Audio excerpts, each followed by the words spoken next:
Okay, तो प्यारे बच्चों, यहाँ पे हम लोगों ने है ना लास्ट क्लास में पेडिग्री एनालिसिस के बारे में पढ़ना शुरू किया था। क्या आपको बेटा आवाज आ रही है मेरी?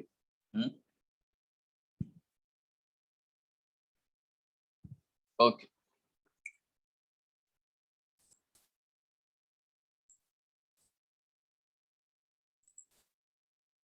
तो देखो बहुत सिंपल है। अब मैंने जैसे सिंबल्स के बारे में हमने बात की थी लास्ट क्लास में।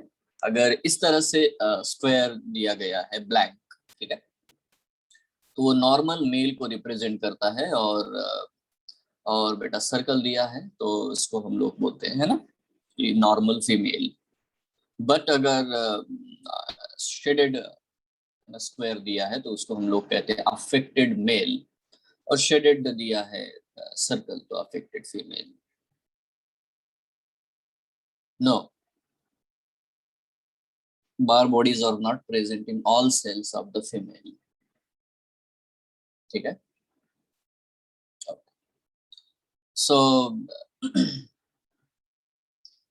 One thing we have to understand, bar bodies observed, ये वो चीज होती है ऑब्जर्व्ड। ऑब्जर्व का मतलब है कहाँ दिखेगा वो, जहां बहुत बड़ा न्यूक्लियस हो वहां पे वो दिखाई देता है। Clear? Then affected male, affected female, ये सब बातें हैं। अभी थोड़ा हम लोग बात करते हैं सिंपली। देखो देखो 1 और 2 और 3 इस तरह से जनरेशंस है। ये जो रोमन लेटर्स होते हैं ये जनरेशंस को रिप्रेजेंट करते हैं। अब आपके सामने दिखाई दे रहा है कि ये है पहली जनरेशन जिसमें मेल अफेक्टेड है, फीमेल अफेक्टेड नहीं है। उसके बाद में सेकंड जनरेशन दिखाई दे रही है, 1 2 3 4। ठीक है, 4 लोग सेकंड जनरेशन में दिखाए गए हैं। तो है ना, इसमें से second one is affected and then third, इस तरह से बेटा नंबर्स दिए जाते हैं।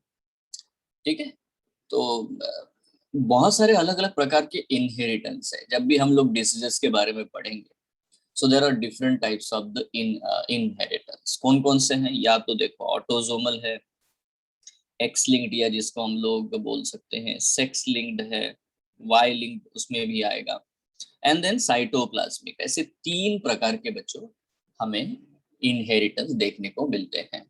ठीक है, अब हमें क्या है कि कोई भी जब पेडिग्री दी होती है तो आप उस पेडिग्री को पहचानोगे कैसे? हाउ यू विल आइडेंटिफाई, यहाँ से शुरू होता है बेटा प्रॉब्लम। थोड़ा ध्यान देना यहाँ, क्योंकि ये एक बार आप थोड़ा सा भी इसका ट्रिक्स, सिंपल है, ज्यादा मुश्किल नहीं है, आराम से समझ गए तो आपके आंसर जो है, आप क्वेश्चंस आप आराम से दे सकते हो। नाउ यहाँ देखो, हम लोग देखते हैं कि ऑटोजोमल कोई भी जीन का डिसऑर्डर है या नहीं है, ये हम कैसे पहचानेंगे? तो यहाँ हमें देखना है कि अगर कोई भी ट्रेट मेल और फीमेल दोनों में इक्वल फ्रीक्वेंसी में दिखाई देता है, ऐसा नहीं कि सिर्फ मेल मेल में ही दिखाई दे रहा है या फीमेल फीमेल में ही आ रहा है, सो उससे हम लोग थोड़ा बहुत जजमेंट कर सकते हैं कि वो ऑटोजोमल है या एक्स लिंक्ड या सेक्स लिंक्ड है, ये पता लगा सकते हैं। बट एक बार आपको पता चल गया कि हाँ ये ऑटोजोमल है, तो फिर एक क्वेश्चन और आता है कि वो ऑटोजोमल डोमिनेंट डिसऑर्डर है या ऑटोजोमल रिसेसिव डिसऑर्डर है। ठीक है, मतलब इसके 2 टाइप हमें पता करने पड़ेंगे। सी, जब भी कोई डिजीज ऑटोजोमल डोमिनेंट होगा तो उसमें ये कुछ चीजें आपको देखने को मिलेगी। सबसे पहले ये याद रखो कि जब भी डोमिनेंट है मतलब it do not skip generation, do not skip generation, वो जनरेशन को स्कीप नहीं करेगा। आपको वो ट्रेट हर जनरेशन में देखने को मिलेगा, तो ही वो डोमिनेंट हो सकता है ना। बोथ नॉर्मल पेरेंट, अगर दोनों ही नॉर्मल पेरेंट हैं, can never have affected child. अगर नॉर्मल पेरेंट है तो बेटा उनमें अफेक्टेड चाइल्ड पैदा नहीं हो सकता, वो ऑटोजोमल डोमिनेंट का कैरेक्टरिस्टिक है। बोथ अफेक्टेड पेरेंट, अगर दोनों अफेक्टेड पेरेंट है तो ये पॉसिबल है, can have the normal child, है ना। दोनों अफेक्टेड पेरेंट है तो उनमें नॉर्मल चाइल्ड, ठीक है, होने की उसमें पॉसिबिलिटी होती है। ठीक है, तो ये है कुछ चीजें जो हम ऑटोजोमल डोमिनेंट के बारे में ध्यान रखेंगे। जब भी हम कोई भी डिसीज को ऑटोजोमल डोमिनेंट कहते हैं, मतलब the capital A will represent the disease, That means capital A will represent the disease, capital A small a will represent the disease. तो ये जीनोटाइप डिजीज कॉज कराते हैं. स्मॉल ए नॉर्मल रहेगा, मतलब है ना रिसेसिव है इसीलिए. तो क्योंकि डिसीज ऑटोसोमल डोमिनेंट है तो स्मॉल ए नॉर्मल होगा. दूसरी पॉसिबिलिटी बताओ ऑटोसोमल रिसेसिव का है. ऑटोसोमल रिसेसिव में क्या होगा, दे कैन स्कीप जनरेशन. ठीक है, वो जनरेशन को स्कीप कर सकते हैं. ठीक है, easily the generation can be skipped. ठीक है, सो दे कैन स्कीप जनरेशन. पक्का. Now both normal parent can have affected child. ठीक है, अब ये एक बहुत ही साधारण सा पॉइंट है ना. बोथ नॉर्मल पेरेंट, दोनों नॉर्मल पेरेंट जो है. अब ये सिंपल वाला पॉइंट आपको याद रखना है. अगर जनरेशन स्किप हो गया तो रेसेसिव है, ये मान लो. मान लो मतलब अंडरस्टैंड, अज्यूम करना. ये सब अज्यूम करना है, बाद में हमें सॉल्व करना ही करना है. ये बात को याद रखो. We have to solve it. ठीक है, anyhow. So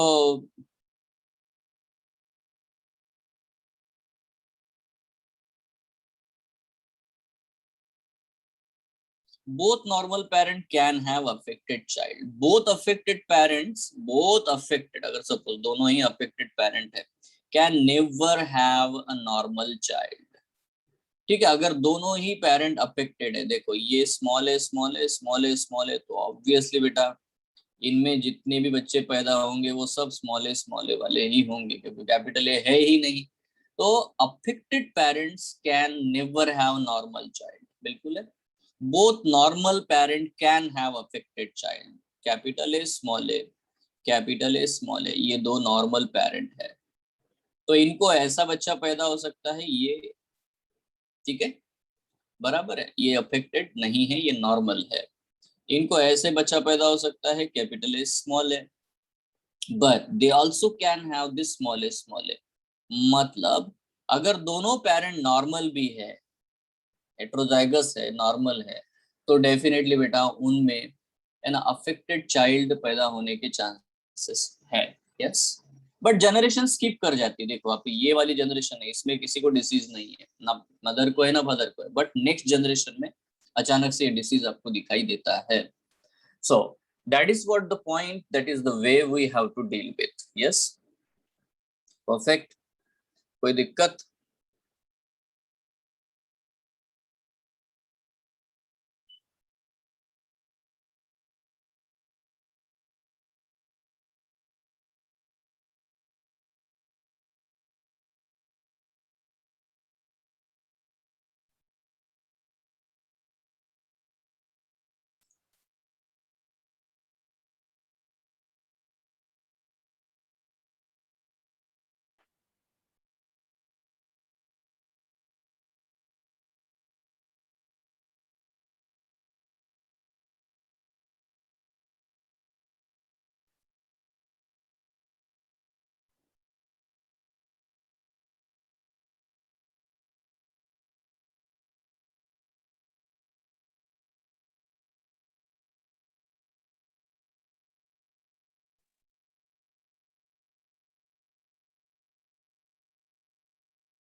okay. Now यहाँ पे अगर हम लोग देखें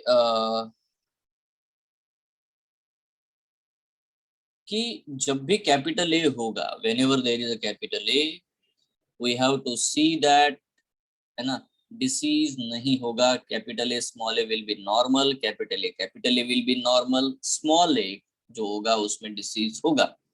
ठीक है, so that will be the thing simply. Now दूसरा एक टाइप का इनहेरिटेंस है जिसको हम लोग बोलते हैं सेक्स लिंक्ड इनहेरिटेंस. देखो सेक्स लिंक इनहेरिटेंस दो प्रकार का हो सकता है, दो टाइप है इसमें. एक हो सकता है बेटा वाई लिंक्ड और एक हो सकता है एक्स लिंक्ड. वाई लिंक्ड अगर है, ठीक है, तो जीन डेफिनेटली डिसीज वाला वाई क्रोमोसोम के ऊपर है जिसको हम होलैंड्रिक कहते हैं. तो ये ट्रेट, ये डिसीज या जो भी कैरेक्टर आप ले रहे हो वो सिर्फ मेल में ही दिखाई देगा.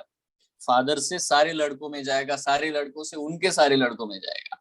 It will be transferred like this, मतलब अगर मेल में नहीं है, फादर में नहीं है, तो किसी बच्चे में आएगा नहीं disease. If it is absent in father, it will not be in their son. ठीक है, डॉटर में तो होगा ही नहीं, फीमेल में तो होगा ही नहीं, ओनली मेल्स में होगा. और वो फादर टू, है ना, ऑल द सन कैरी होगा, क्योंकि वाई क्रोमोसोम फादर से ही आगे बढ़ता है. ठीक है, सारे बच्चों में. So that is what the point we have to understand. Yes. And then next one, अगर वो एक्स लिंक्ड डिसऑर्डर है, ठीक है, मतलब जब भी सेक्स लिंक डिसऑर्डर्स होते हैं तो ये दोनों में, मेल और फीमेल में इक्वली ट्रांसफर होता नहीं है सेक्स लिंक डिसऑर्डर. ठीक है, it is not equally transfer, या तो मेल मेल में दिखाई दे रहा है या फीमेल फीमेल में दिखाई देता है. ठीक है, सो ये एक, हमें कोई भी एक जनरेशन में आपको ये चीज देखने को मिलेगी.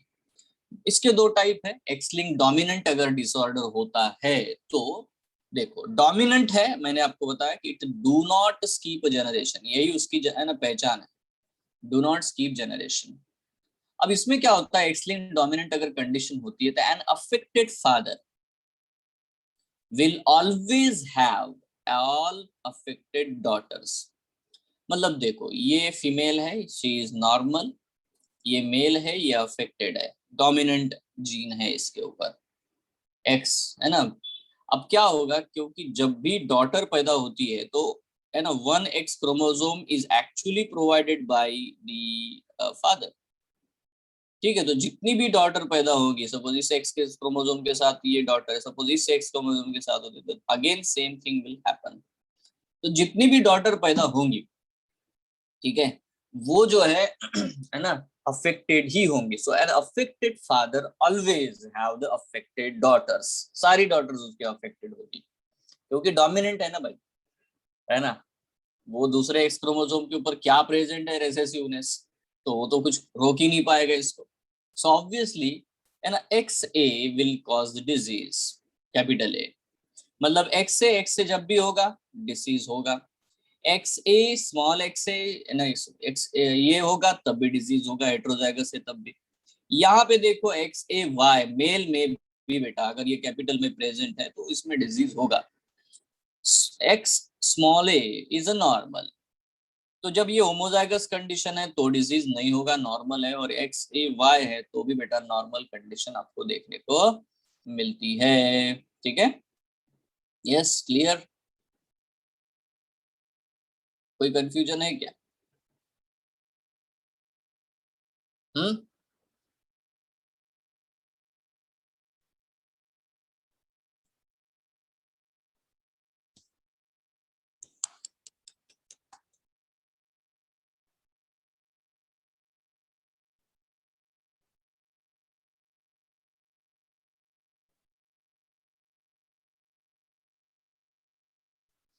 देन आते हैं दूसरी तरफ, x linked recessive. Now x linked recessive में क्या होगा भाई, देखो रेसेसिव है मतलब इट कैन स्कीप जनरेशन, ये जनरेशन को स्कीप कर सकता है. और ये जनरेशन स्कीप करता है मतलब देखो, ये ज्यादा करके ओनली फीमेल्स में बेटा जनरेशन, है ना, स्कीप करेगा. मेल में ये आएगा, मेल में ये आपको ज्यादा करके दिखाई देगा. ठीक है, और इसमें आता है an affected mother will always have all affected son. ठीक है, अगर एक मदर अफेक्टेड है, ठीक है, तो उसमें जो भी जितने भी उनके सन पैदा होंगे, जितने भी लड़के पैदा होंगे, they all will be affected, वो सारे अफेक्टेड होंगे. ठीक है, ये नॉर्मल सा फंडा है बेटा जो हमें समझना है. पक्का. सो यहाँ पे हम लोग आते हैं, इस केस में आपको क्रिस क्रॉस इनहेरिटेंस दिखाई देता है, मतलब female to male to female और male to female to male. ठीक है, इस तरह का इनहेरिटेंस आपको डेफिनेटली एक्स लिंक्ड रेसेसिव देखने को मिलता है. You can see this one. Yes. ठीक है, so X A will be normal, है ना, दैट्स इट, ये नॉर्मल होगा, ये भी नॉर्मल कंडीशन है, ये भी नॉर्मल कंडीशन है. But x small a will be affected, x small a y will be affected. ठीक है, इसके अलावा एक और इनहेरिटेंस है जिसको हम लोग बोल सकते हैं साइटोप्लाज्मिक इनहेरिटेंस. इसे हम लोग कह सकते हैं साइटोप्लाज्मिक इनहेरिटेंस. ठीक है, अब देखो साइटोप्लाज्मिक इनहेरिटेंस के बारे में अगर हम लोग बात करते हैं तो इसमें क्या है, इसको हम लोग मैटरनल इनहेरिटेंस कहते हैं। अब समझने वाली बात ये है कि affected mother have all affected child, इसका मतलब है कि अगर मदर में डिजीज है तो सारे बच्चों में ये डिजीज होगा, सारे ही बच्चों में, क्योंकि सब में मदर से ही जाइगोट जाएगा, साइटोप्लाज्म जाएगा, माइटोकॉन्ड्रिया जाएगा। ठीक है, तो इसको हम लोग माइटोकॉन्ड्रियल इनहेरिटेंस कहते हैं। It's called as what the mitochondrial inheritance. So affected mother have all affected child, है ना, जितने भी बच्चे पैदा होंगे सब में बेटा वो डिजीज होगा। ओके राइट नाउ, अब ये सारे रूल्स हो गए। अब आप इतने रूल्स है ना, रूल्स बहुत सारे लिखे जा सकते हैं, मैंने ज्यादा लिखे नहीं। ठीक है, क्यों नहीं लिखे मैं आपको बता देता हूँ कि अगर आपको एग्जामिनेशन हॉल में ये सब कुछ पता करना है, क्या है, कौन सा डिजीज है, कैसा है, तो इसमें हमें आपका जो, जैसे आप न्यूमेरिकल सॉल्व करते हो पेन एंड पेपर से, वैसे इसको सॉल्व करना है। ये बढ़िया तरीका होता है। जैसे कि यहाँ पे हमने एक एग्जाम्पल यहाँ पे हमने बना के रखा हुआ है, ये है आपके सामने, ठीक है, दिख रहा है। ठीक है, अब इस चीज को आप देखोगे तो बहुत ही सिंपल सा हम लोगों ने पेडिग्री बनाई रखी हुई है ना। ये देखो, ये मदर है जो अनअफेक्टेड, ये फादर अनअफेक्टेड है।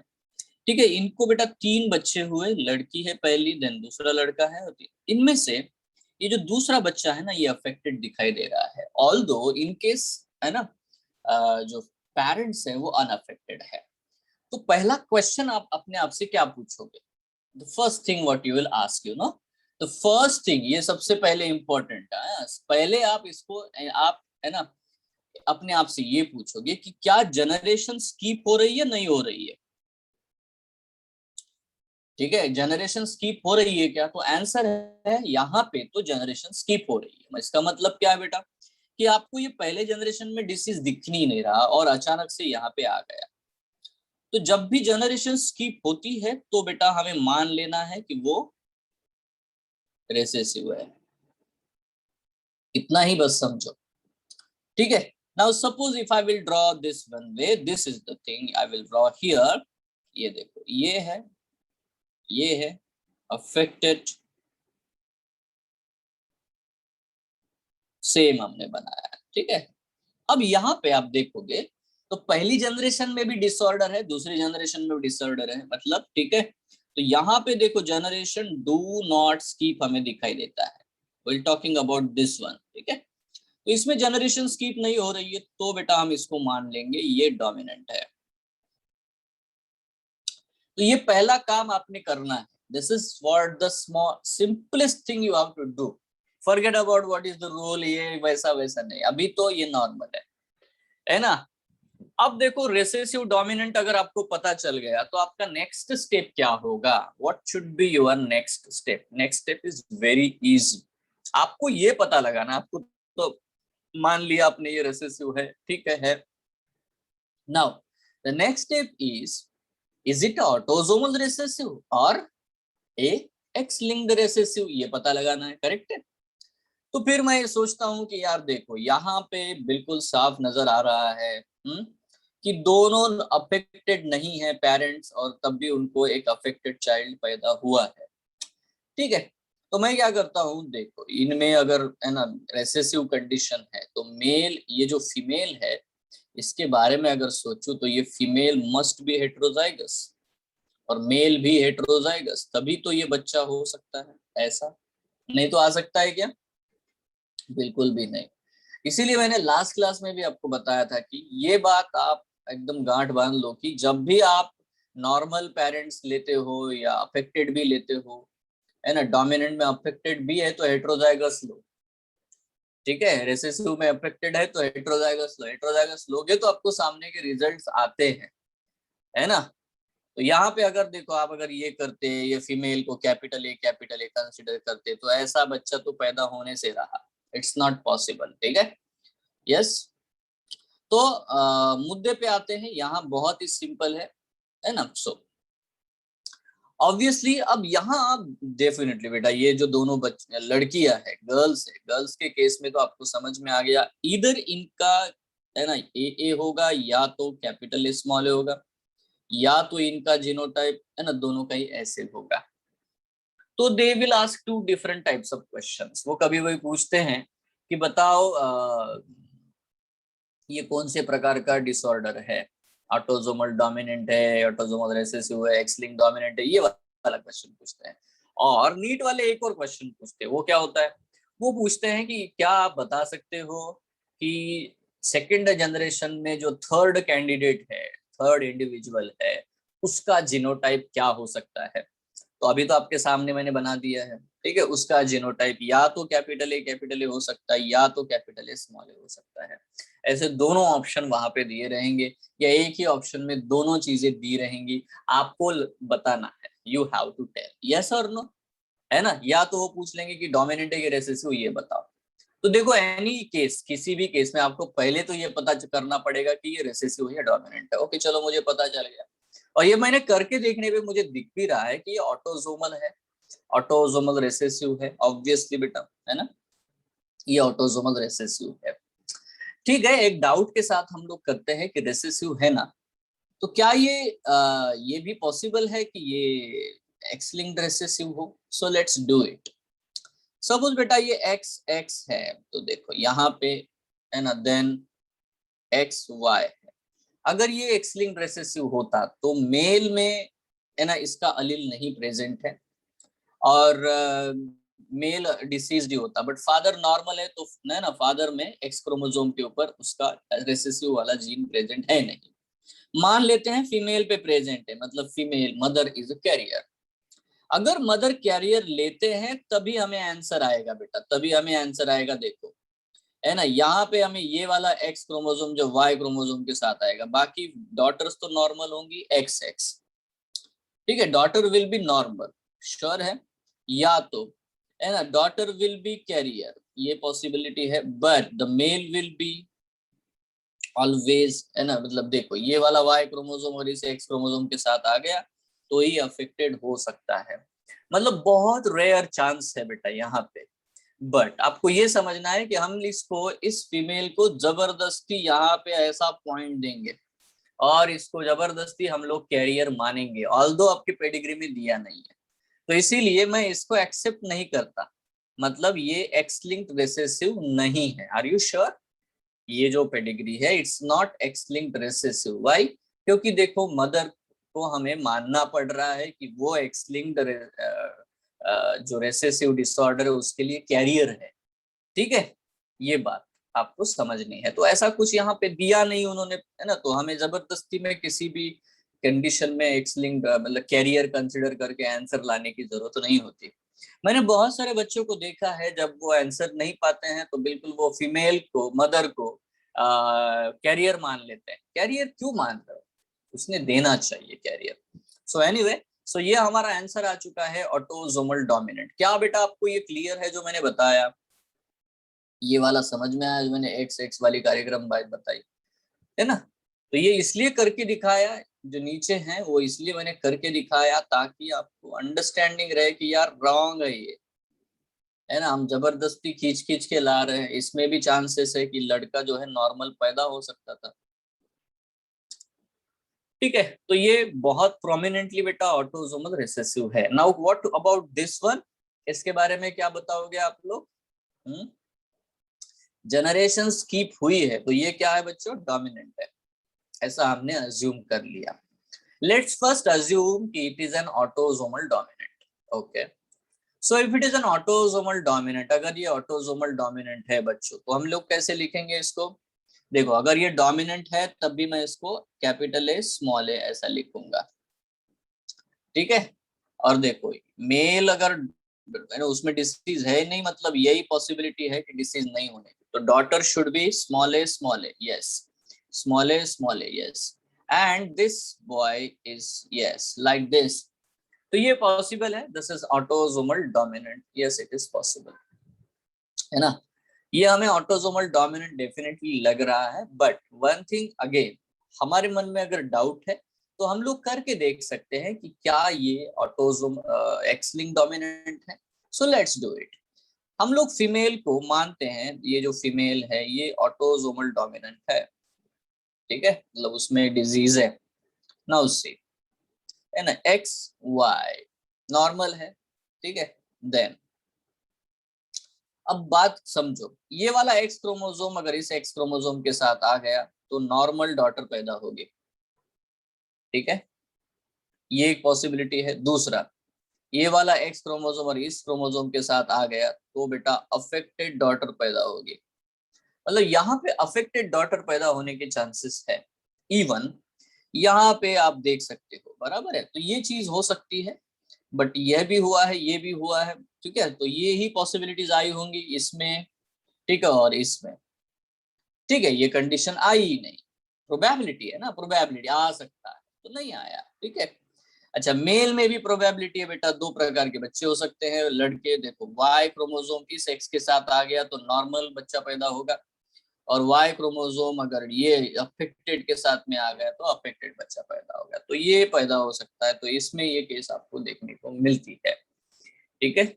ऑल्दो ये दिखा रहा है कि ये एक्स लिंक्ड डोमिनेंस भी शो करता है, बट हमें तो ये पता होना चाहिए। देखो मैंने यहाँ पे लिखा हुआ है, जैसे देखो मैंने एक्स लिंक्ड डोमिनेंट में लिखा है कि an affected father will always have all affected daughter, है ना, ऐसा लिखा हुआ है।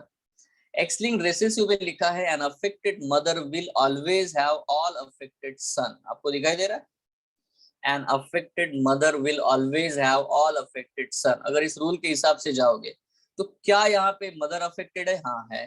क्या सन अफेक्टेड है? हाँ है। तो क्या ये एक्स लिंक्ड रिसेसिव हो सकता है? आप करके देखोगे तो आएगा, ठीक है, एक्स लिंक्ड रिसेसिव भी आएगा if you do it, yes, ठीक है, एक्स लिंक्ड रिसेसिव। तो देखो मुद्दा ये है कि यहाँ पे अगर दोनों ही रिसेसिव होते तो बेटा सारे ही बच्चे जो है ऑब्वियसली, है ना, वो में पैदा होते, वो कैसे होते, बट क्योंकि जनरेशन स्कीप नहीं हो रहा है तो हमने पहले इसको डोमिनेंट अज्यूम किया, इसलिए वो आगे चल करके या तो ऑटोसोमल डोमिनेंट या तो एक्स लिंक्ड डोमिनेंट हम लोग उसको कंसिडर करेंगे। Hope it's very clear to you. कोई डाउट है पूछ लो, क्योंकि यहाँ अगर आपने डाउट नहीं पूछा तो गए काम से। ये आप, है ना, पूछना चाहिए। अगर नहीं है तो ये तो मैंने रैंडमली कुछ भी बना दिया है, मैंने समझा है कि मैंने क्या क्या कैसे कैसे प्रेडिक्ट कर सकता हूँ, ठीक है। So let's begin with some examples. You have to give the answer. I'm not going to give the answers for this. ठीक है, simple things we have here.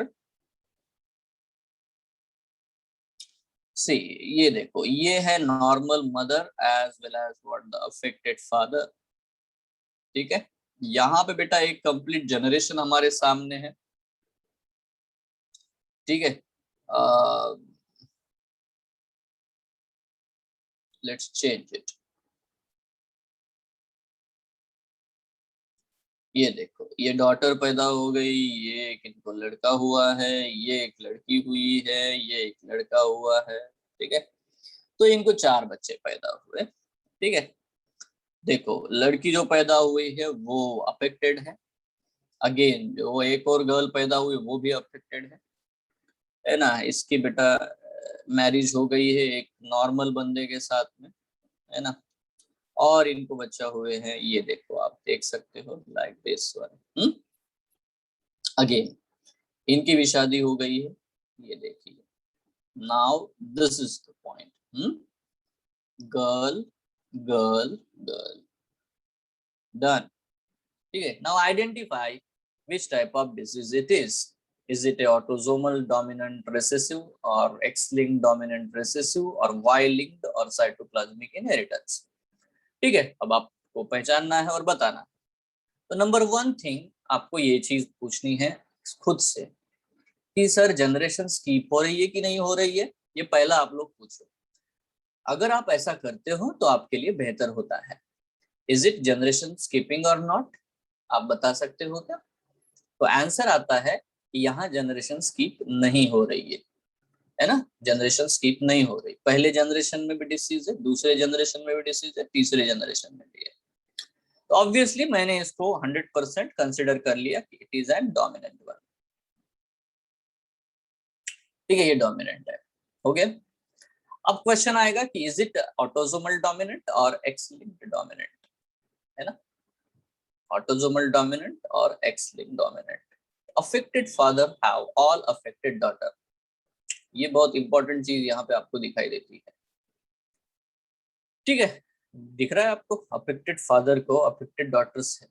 ठीक है, बट ये सिर्फ एक लेवल पे दिखाई देती है। अगर आप दूसरे लेवल पे देखोगे तो यहाँ पे दिख रहा है कि अफेक्टेड फादर है ना, डोंट हैव, यहाँ पे देखो ये अफेक्टेड फादर है बट इनकी जितनी भी डॉटर है वो अफेक्टेड नहीं है। आपको दिखाई दे रहा है?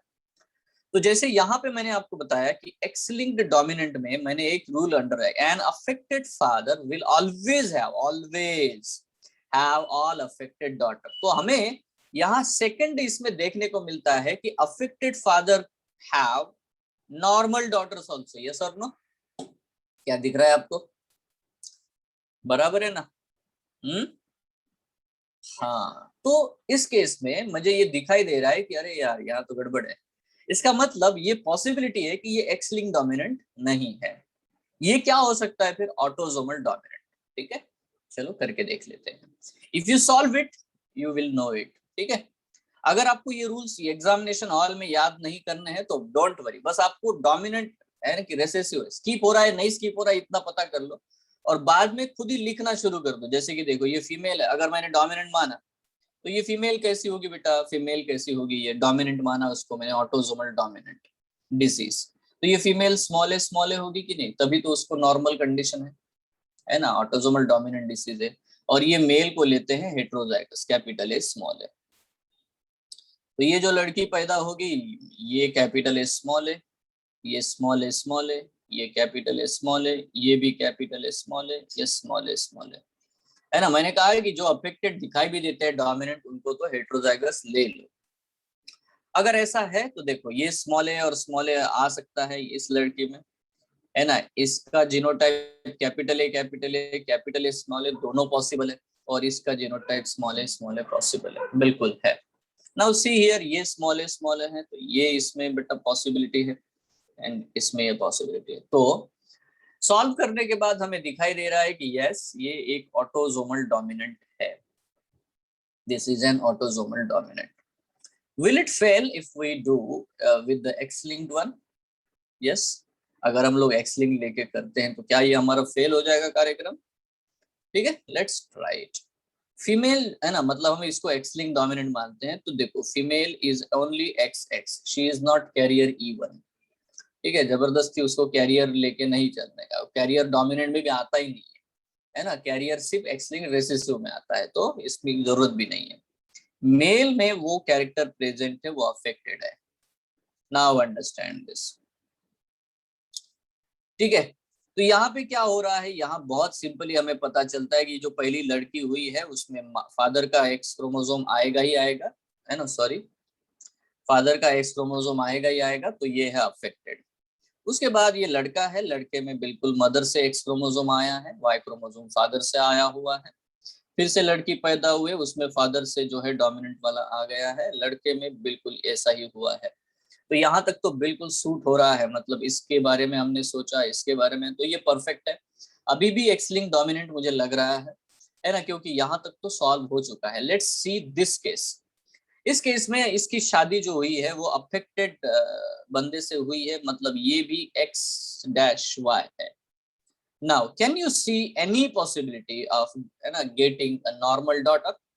है ना, बिल्कुल, क्योंकि एक्स लिंक डोमिनेंट है, तो देखो एवरी डॉटर है ना, चांस ही नहीं है बेटा, every daughter must have this disease. ठीक है, तो अफेक्टेड फादर मतलब ये चीज आ ही नहीं सकती, so this is an autosomal dominant. Clear है क्या रे? मतलब अगर आप रूल्स रट के भी नहीं जाते हो तो भी कुछ भी नहीं है, कुछ फर्क नहीं पड़ता। मैंने ये कहा कि पेन एंड पेपर लो, 2 मिनट भी नहीं लगता, फटाफट लिख लो, हो जाएगा। बट अगर आपको पता ही है कि हाँ एक सादा सा रूल है, कुछ नहीं है ना, affected father have all affected daughter, ये अगर दिखाई देता है तो एक्स लिंक डोमिनेंट है, नहीं तो ऑटोसोमल डोमिनेंट है। यस, है ना। आपको पहला स्टेप तो रिगरसली मतलब है ना फॉलो करना है, वो क्या स्किप हो रहा है, नहीं स्किप हो रहा है।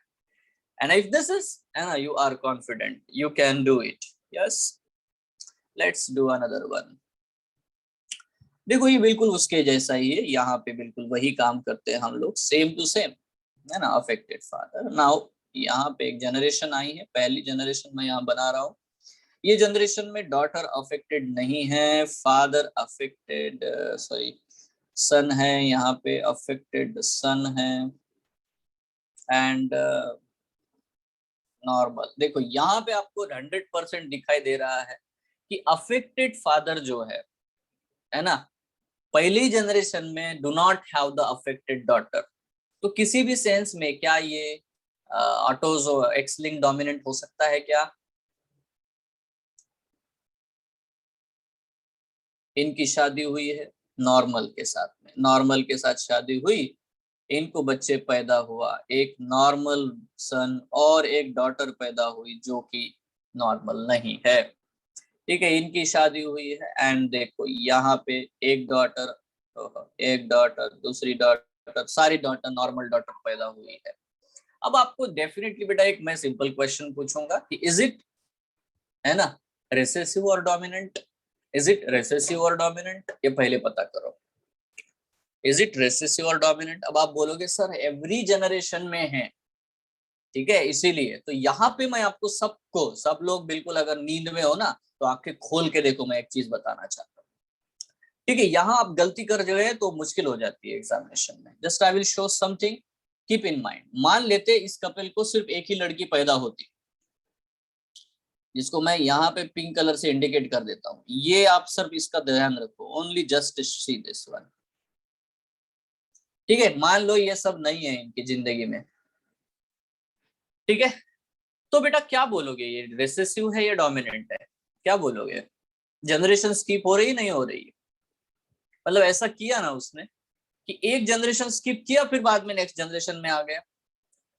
तो हमें ऐसे ढूंढना होता है, ऐसे नहीं कि आप पूरा का पूरा देख लो। ठीक है, ये जो है ये तो है ना, ये जो लड़की है इसका भाई है ये, तो ये मामा है, तो मामा में डिसऑर्डर है और मुझ में आ गया, इसमें आ गया, लड़की में आ गया, तो ये आप मान लो डोमिनेंट है ना? नहीं, जनरेशन स्किप हुई है, जनरेशन स्किप हुई है, फादर में है, मदर में नहीं है, और बेटा फिर डॉटर, ग्रैंड डॉटर में आ चुका है disease. Now the best thing is, मुझे पता चल गया कि ये रिसेसिव है। सबको समझ में आया? ठीक है, अगर आप ओवरऑल देखोगे तो आपको वो लगेगा कि जनरेशन स्किप ही नहीं हुआ है। Even I will show you another level. Suppose this is a family, only this much, ठीक है, but sir what about the third, which one is third offspring? इसको अगर लेते हैं तो फादर इज अफेक्टेड एंड, है ना, फादर अफेक्टेड, बट फादर से नेक्स्ट जनरेशन आप देखोगे तो अगेन जनरेशन स्किप हुई है, इस जनरेशन में किसी को डिजीज हुआ नहीं है। आप देख रहे हो, है ना, ग्रैंडफादर में है, फादर में है, बट डॉटर्स में नहीं है डिजीज। तो अगेन आपको जनरेशन स्कीप होते हुए दिखाई दे रही है। तो ये जनरेशन स्कीप होने का क्या मतलब है, ये हमें, मैं आपको समझा रहा हूँ। आपको सक्सेसिव पेरेंट्स देखने होते हैं, ये नहीं कि मामा चाचा जो बाजू बाजू में दिख रहे हैं उनको भी आप कंसिडर कर रहे हो, तो बेटा रॉन्ग हो जाता है ये। Sir everyone clear?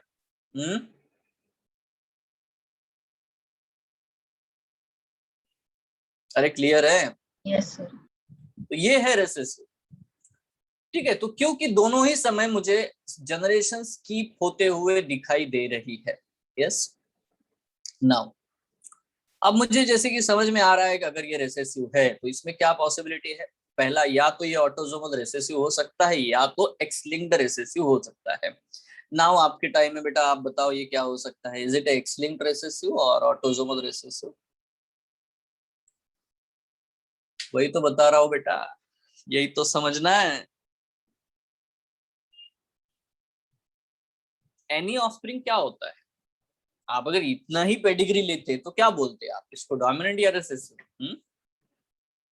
जो मैंने पिंक लाइन में बॉर्डर में बना दिया है।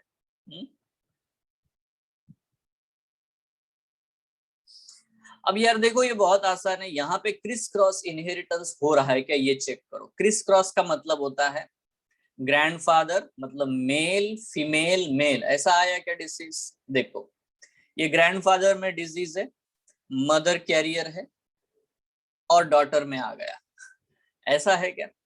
तो अगर आपको ऐसा दिख है ना, दिख रहा है, तो ये क्या हो रहा है, मेल फीमेल फीमेल हो गया, तो ये क्रिस क्रॉस इनहेरिटेंस नहीं है। इसका मतलब ये एक्स लिंक्ड रेसेसिव नहीं है। आपको क्या देखना है, एक्स लिंक्ड डोमिनेंट है तो क्या देखना है, father have all affected daughter. ठीक है, अब यहाँ पे नोटिस करो आप बेटा, आपको बिल्कुल सिंपली समझ में आ रहा है कि ये हमें क्लियरली दिखाई देता है कि क्रिस क्रॉस इनहेरिटेंस बिल्कुल भी नहीं है, इसीलिए ये मेरे लिए ऑटोसोमल रिसेसिव होगा, है ना। ऑटोसोमल रिसेसिव होगा तो फीमेल जो है, इस फीमेल को हम लोग कंसिडर कर लेते हैं मेरे प्यारे बच्चों, है ना। ये है डोमिनेंट, तो इसको मैं हेट्रोजाइगस ले लेता हूँ। Male is small because it the disease is autosomal recessive. ठीक है, तो ये देखो, ये जो बच्ची है ये वाली कैपिटल स्मॉल है, ये स्मॉल है, ये फादर स्मॉल है। ये हो सकता है कैपिटल ए हो या कैपिटल स्मॉल ए हो, ठीक है, क्योंकि हमें यहाँ कोई मिक्स रिजल्ट मिल नहीं रहा, इसलिए हम कैपिटल यहाँ ले सकते हैं। ठीक है, बट फिर भी आप कभी भी अवॉइड करना दोनों होमोजाइगस लेने की। ठीक है, ये ले लेने का है हेट्रोजाइगस। यहाँ पे भी आपको दिखाई दे रहा है, this is what the point you can say ना। यहाँ पे जितनी भी ये लड़कियां पैदा हुई है या, है ना, तो all of them must be heterozygous because father is affected. ठीक है, उसके बाद यहाँ अगर आप गए तो ये बेटा देखो, ये जो है इसको भी हम लोग कैपिटल स्मॉल ए ले लेते हैं।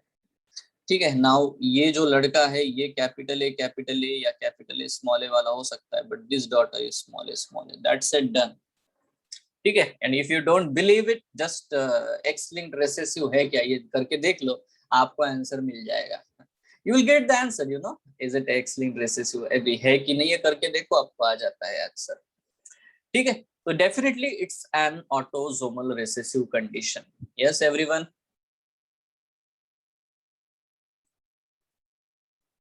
समझ रहे हो आप लोग, X linked recessive condition. Now there is another one, sorry autosomal recessive है ना, लिख देता हूँ भैया, autosomal recessive. Okay, now another one, और एक चलो, अभी आपका ये आंसर आना चाहिए मेरे प्यारे बच्चों, आप ही बताओगे, मुझे तो आता ही नहीं है। देखो, ये देखो, वैसी शुरुआत, वैसी अफेक्टेड फादर से शुरुआत करिए। ये देखो, daughter affected, son normal, daughter affected, affected, हिसाब बराबर। नॉर्मल लड़के की, है ना, अफेक्टेड, है ना, लड़की से शादी हुई, है ना, वैसे ही अपनी अफेक्टेड लड़की की नॉर्मल लड़के से शादी करा दी, हिसाब बराबर कर दिया। इधर पेरेंट्स भी बड़े होशियार है। ये देखो यार, देखो इनको ये बच्चे पैदा हुए ऐसे, ये देखो, normal, affected, tell which type of disease it is?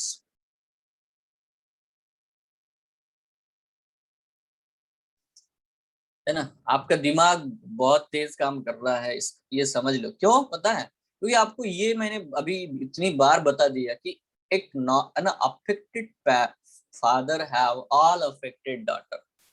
अब यहाँ पे क्लियरली दिखाई दे रहा है कि, है ना, ये किस तरह से, मतलब, है ना, यहाँ पे चीजें दिखाई देती है, but can you see the disease is transferred from the mother to the son और मदर टू द डॉटर, है ना, मदर टू द सन ये डिजीज जा रहा है, ये आपको बिल्कुल दिखाई देता है। एनीवे, सबसे पहली चीज हमें क्या लिखनी होती है, पहली चीज क्या बेटा, first thing what you will see, the first thing is it A dominant और रिसेसिव। तो अगर हम लोग देख रहे हैं कि ये डोमिनेंट है या रिसेसिव है, तो यहाँ हम लोग क्योंकि जनरेशन स्किप होते हुए नहीं देख रहे हैं। ठीक है, अब देखो यहाँ पे क्यों मैं ऐसा कहता हूँ, थोड़ा ध्यान देना मेरे प्यारे बच्चों। अगर आप यहाँ पे नोटिस करोगे, लेट्स अंडरस्टैंड दिस, पहले तो चीज को पहले समझ लो। सपोज इतने ही को आप देखोगे और अब बोलोगे सर जनरेशन स्किप हो गई, ठीक है, तो ये गलत है। ऐसा इसीलिए क्योंकि इस फादर से सन में डिजीज नहीं आया, बट, है ना, इसने आगे नहीं बढ़ाया डिसीज को, क्योंकि उसकी शादी ही अफेक्टेड, है ना, फीमेल से हुई है, तो उसने बेटा ये डिसीज आगे बढ़ाया है। तो इसको हम लोग बोलते हैं कि एवरी जनरेशन में डिजीज है, ठीक है, और कंट्रीब्यूशन जो है वो है ना दूसरे किसी मतलब क्या बोलते हैं मेटिंग पार्टनर की वजह से आया है ना, not due to the generation. So इसीलिए ये स्किप नहीं हुआ, जनरेशन स्किप करके नहीं गया है, वो उस जनरेशन में है, मतलब मदर में है, ठीक है।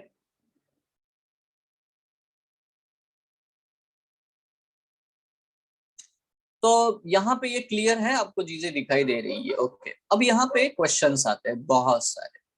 नंबर 1 कि ये डोमिनेंट है, हाँ सर ये डोमिनेंट है, ओके। नंबर 1 थिंग कि क्या ये एक्स लिंक्ड डोमिनेंट है। तो नंबर 1 थिंग अगर हम लोग करके देख लेते हैं कि या ये एक्स लिंक्ड डोमिनेंट है क्या, तो just I will try it, is it X linked dominant और नॉट, यस और नो। तो number 1 if this is X linked dominant तो फादर होगा X dash Y, mother will be not carrier like this, done, ये हो गया। अब पहले बच्चे के बारे में बात करते हैं, ये जो फर्स्ट उनका जो सन है इसके बारे में बात करते, तो ये डेफिनेटली नॉर्मल सन पैदा हो सकता है। यहाँ पे डॉटर अफेक्टेड है, ऑब्वियसली है, again normal sun and affected daughter, ये क्लियर हो चुका है, ये बिल्कुल साफ लाइन बिल्कुल क्लियर है। नाउ देखो ये अगर फीमेल अफेक्टेड है इसका मतलब she is x dash x, because उसमें वो अफेक्टेड है, ठीक है। अब देखो, अब ये लड़का नॉर्मल है, मतलब ये एक्स इसमें आ चुका है वाई के साथ में, ठीक है। बट डॉटर अफेक्टेड है क्योंकि ये पॉसिबल है कि फादर से नॉर्मल एक्स आया, बट है ना जो मदर है उससे एक्स डैश आया है, ठीक है। तो ये पॉसिबल हो सकता है। अगेन यहाँ पे हम लोग बात कर सकते हैं, ये देखो father is normal, no disease. तो अगर फादर नॉर्मल है तो ये वाला एक्स क्रोमोसोम, ये एक्स क्रोमोसोम इस तरह से आ गया, again the same thing happened, and then again see you can see the capital Y, sorry the Y and this one, so yes। तो ये हमें एक्स लिंक डोमिनेंट दिख तो रहा है, लग तो रहा है, बट चांसेस है कि क्या ये ऑटोजोमल डोमिनेंट है। तो अगर आप करके देखोगे ना, मतलब सॉल्व करोगे, तो ये ऑटोजोमल डोमिनेंट भी आपको देखने को मिलेगा, मतलब ये ऑटोजोमल डोमिनेंट भी है, ऑटोजोमल एक्स लिंक्ड डोमिनेंट भी है, दोनों ही चीजें ये पेडिग्री आपको शो करता है। नाउ क्वेश्चन कैसे आएगा, ये भी एक पॉइंट है ना, क्वेश्चन कैसे आएगा। देखो क्वेश्चन ऐसे आ सकता है, वो पूछेंगे कि if you consider it as an X linked dominant disorder, okay, what should be the genotype of the generation, third generation 1 to 3rd, ठीक है, या फोर्थ, है ना, फोर्थ इंडिविजुअल। तो आपको ये ऐसे बताना है ना। अगर वो ऑटोजोमल डोमिनेंट है तो फिर क्या होगा, तो दैट यू विल से, है ना, आप लोग ये डेफिनेटली ऑटोजोमल डोमिनेंट है, तो जो भी अफेक्टेड नहीं है वो सारे रेसेसिव या स्मॉल होंगे, ठीक है, तभी उनमें डिजीज आपको देखने को नहीं मिलेगा। अगर मैं अभी आपको मैं ये भी बताता हूँ कि अगर आप इसको रेसेसिव मान के, ऑटोजोमल रेसेसिव मान के सॉल्व करना शुरू करोगे तो ये ऑटोजोमल रेसेसिव भी आएगा, ये ऑटोजोमल रेसेसिव भी आएगा, yes it will be autosomal recessive, ठीक है। अगर आप करके देखोगे तो ये तीनों आ जाएंगे, तीनों विल बी देयर, तीनों चांसेस है। नाउ हम लोग को आंसर क्या देना है, अब आता है हमारे रूल्स की बारी। अभी हमारा रूल हमें पता है कि an affected father have all affected daughter, तो क्या ये फॉलो हो रहा है यहाँ पे, द आंसर इज यस, ठीक है। Affected father have all affected daughter, यहाँ पे ये रूल हमें दिखाई देता है, ये फॉलो हो रहा है, इसीलिए हम अगर तीनों में से एक चुनना पड़े तो हम लोग एक्स लिंक्ड डोमिनेंट को सिलेक्ट करेंगे, ठीक है। ऑल ऑफ दीज थ्री बोलेगा तो वो तो आंसर है ही है, आपको समझ रहा है, क्या ऑप्शन है उसके हिसाब से आंसर देना है। अरे श्योर है क्या, अगर आप करके देखोगे तो ये ऑटोजोमल रिसेसिव भी आएगा, ऑटोजोमल डोमिनेंट भी आएगा, एक्स लिंक्ड डोमिनेंट आएगा, एक्स लिंक्ड रिसेसिव नहीं आता। But you know, if you go with the rule is the father have affected daughters, ठीक है, all affected daughters. So the answer for this is what the, है ना, यहाँ पे हमें एक्स लिंक डोमिनेंट इसे कंसिडर करके आगे बढ़ना है। यस एवरीवन, है ना। तो विद रिस्पेक्ट टू, क्योंकि आपके मन में यही क्वेश्चंस आते हैं तो वही क्वेश्चन का आंसर दे रहा हूँ मैं, और कुछ नहीं है। यस, और पेन एंड पेपर मतलब रूल से भी ज्यादा है पेन एंड पेपर। मतलब हाथ में वो पेन ले लो तो बस एक्स एक्स एक्स वाई लिखना शुरू, ये करके देखो। सबसे पहले पता लगा लो कि डोमिनेंट है या रिसेसिव है, स्किप हो रहा है नहीं स्किप हो रहा है। As you solve many questions you will recognise it, आपको खुद ही पता चल जाता है कि हाँ सर ऐसा ऐसा दिखाई दे रहा है। Anyway, so can you solve this one?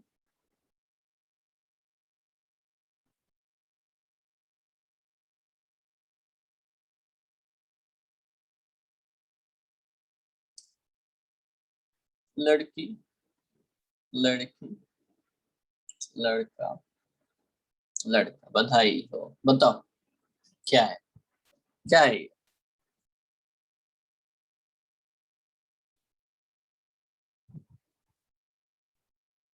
बिना दिक्कत के, बिना किसी है ना दिमाग लगा करके इसको आप बता सकते नहीं बता सकते? पहली बात रिसेसिव की डोमिनेंट है ना मेरे लिए। तो क्या है बेटा ये देखो, पहले जनरेशन में डिजीज है, दूसरे जनरेशन में किसी में भी नहीं है, तो ये रिसेसिव है।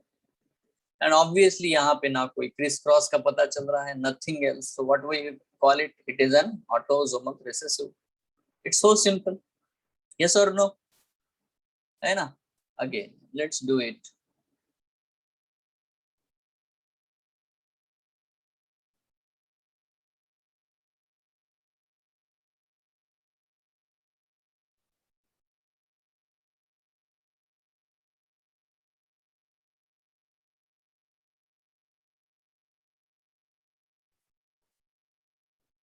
बताओ ये क्या होगा,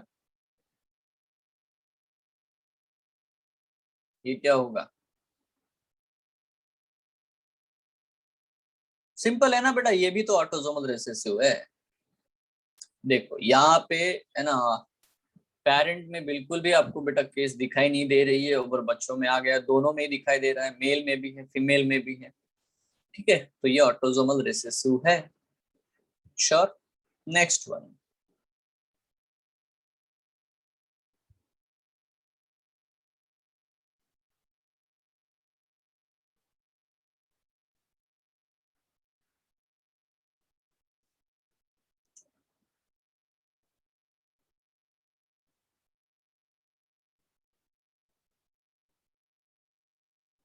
बताओ ये क्या है, व्हाट इज दिस? ऑब्वियसली यहाँ पे पेरेंट भी अफेक्टेड है, बच्चे भी अफेक्टेड है ना, तो सभी में ये डिजीज है। तो जनरेशन बिल्कुल भी स्किप नहीं हो रही है, बिल्कुल भी स्किप नहीं हो रही है। तो इस कंडीशन में हम लोग इसको बोल सकते हैं हाँ, बट इट्स ऑटोसोमल डोमिनेंट। ठीक है, इट्स एन ऑटोसोमल डोमिनेंट, क्योंकि इक्वल फ्रीक्वेंसी में सब में डिसीज दिखाई दे रहा है, तो हम लोग इसको ऑटोसोमल डोमिनेंट कंसीडर करेंगे। ठीक है, okay, now you have to solve it, take the time and solve it. देखो ये है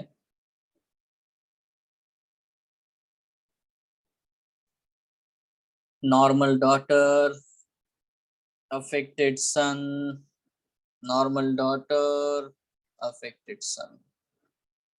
ओके, देख लो यहाँ पे ये, then this one, normal, normal, normal.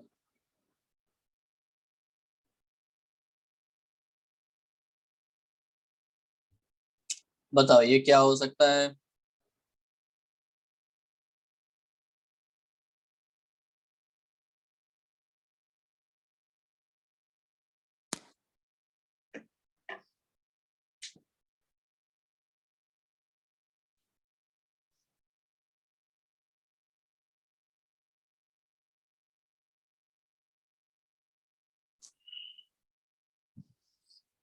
देखो इसमें ना आप बहुत इधर उधर बहुत सोचोगे, उससे अच्छा मैं एक आपको बताता हूँ सिंपल। यहाँ पे आप देखना कि ये जो डिसीज पूरे जितने फैमिली बनाई है, फीमेल में एक बार भी नहीं है। No female have this disorder. This disease is always is seen actually in only male. देखो फादर में है, सन में आया, सन में आया, ठीक है, दोनों में आया। ठीक है, आपको दिखाई दे रहा है? क्योंकि अगेन इसमें है तो इसके सन में भी आ गया, बट डॉटर में नहीं आया, और ना ही मदर में है।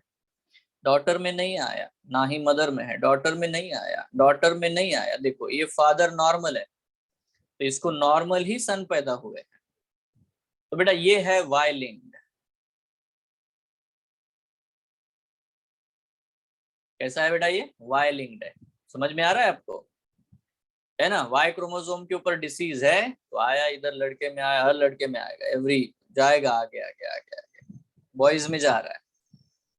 ठीक है, ये तो डॉटर है ना इसकी, तो इसमें तो है ही नहीं वो वाई क्रोमोसोम में नहीं। इसकी शादी नॉर्मल वाई वाले क्रोमोसोम के साथ वाले इंसान से हुई है, तो देखो ये लड़के नॉर्मल पैदा हुआ है। तो ये डिसीज वाई लिंक्ड है, समझ रहे हो, है ना।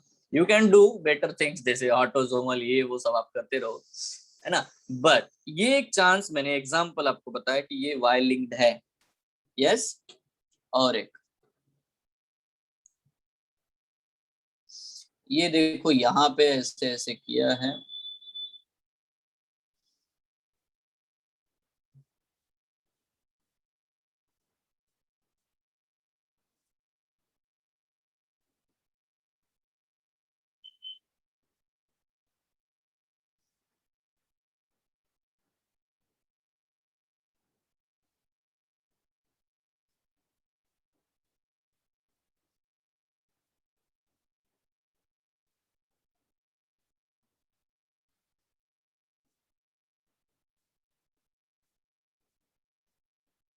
Tell me what should it B.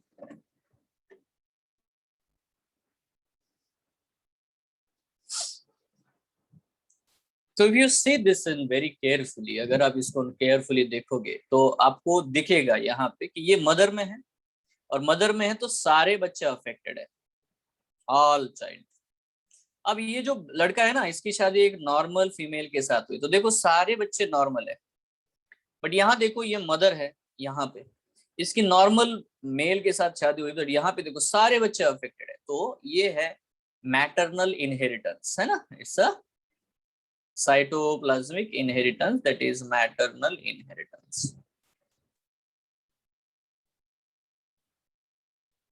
I hope you are getting this, you know. This is so simple. Let's do another one. यहाँ पे देख लेते हैं। देखो आपको बहुत सारे बुक्स है आपके पास में, ऑब्जेक्टिव ये वो, वहां पे बहुत सारे ऐसी पेडिग्रीज दी है। Just you have to solve them, and if you are not getting it ask me. ठीक है, मुझसे पूछो, I will try my best. Okay, तो यहाँ पे बेटा ये एक पेडिग्री हमने बना ली, पक्का। Now this is a pedigree यार। हाँ, कैन यू टेल मी, ये देखो ये क्या है, बताओ क्या लग रहा है आपको, व्हाट शुड बी दिस।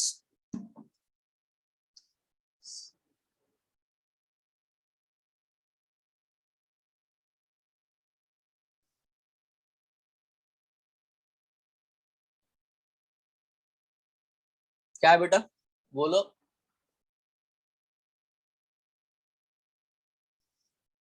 या तो ये ले लेते हैं, जैसे ये देखो यहाँ पे मैं लिख देता हूँ this one.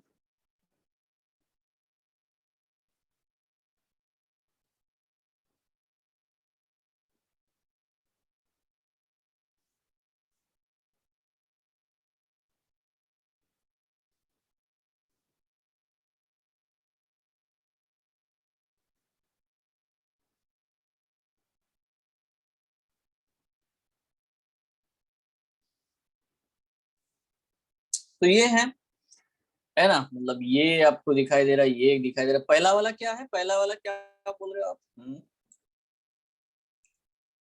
Autosomal recessive, autosomal dominant, पता नहीं क्या क्या बोल रहे हो। कोई ऑटोजोमल रिसेसिव लिख रहा है, कोई ऑटोजोमल डोमिनेंट लिख रहा है, अपनी इच्छा है, मर्जी है। देखो यहाँ क्या हो रहा है, इसको ही नोटिस करना है ना। मतलब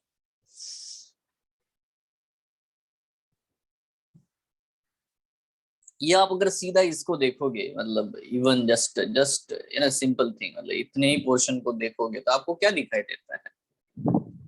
इतने पोर्शन देखोगे तो आपको देखो अरे सर रेसेसिव है, डिसीज है ना, ये हो गया है, स्किप हो गया है।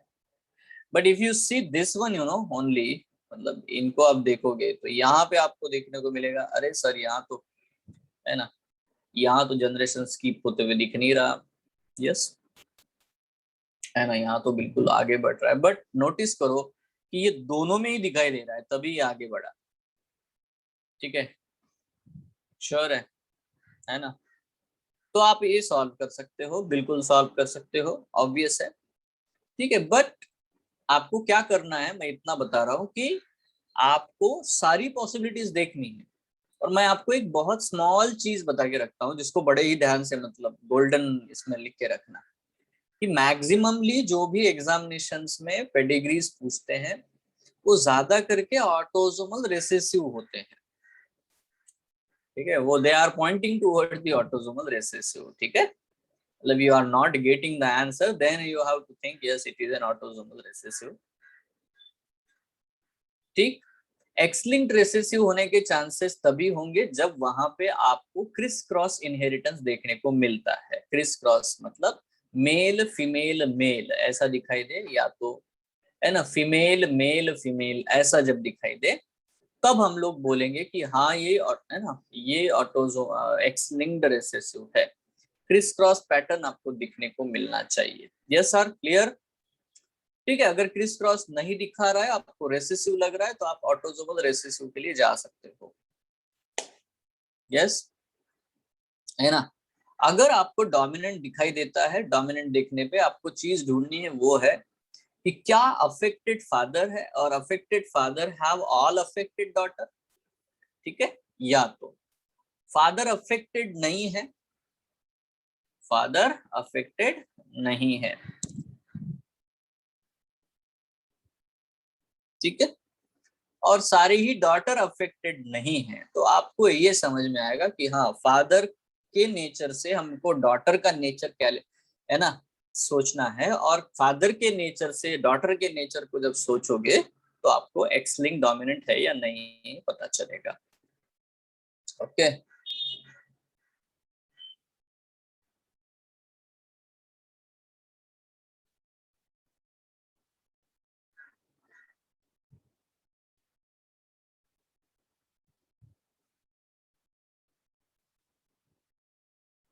तो ये जो मैंने अभी बताया है वो आप सॉल्व करो। ठीक है, थोड़ा सा दिमाग लगाओ, that is only the need. थोड़ा सा ही दिमाग लगाने की जरूरत होती है ना। थोड़ा सा आप लोग दिमाग लगाओ, में बैठो, आराम करो कि सर ऐसा ऐसा है, हमें ये ऐसा ये लग रहा है, और आप कलेक्ट कर सकते हो, है ना। बहुत सोर्सेस है, आप बहुत सारे पेडिग्रीज को मतलब देखो, कभी कभी कलेक्टिव पेडिग्रीज होती है, मतलब दो फैमिलीज को जोड़ करके एक पेडिग्री बना देते हैं। ठीक है ना, तो ये भी होता है। बट आपको ये संभावना है, बिल्कुल सिंपल चीज है। पहली चीज, जनरेशन स्कीप हो रही है नहीं हो रही है ये देख लेना है।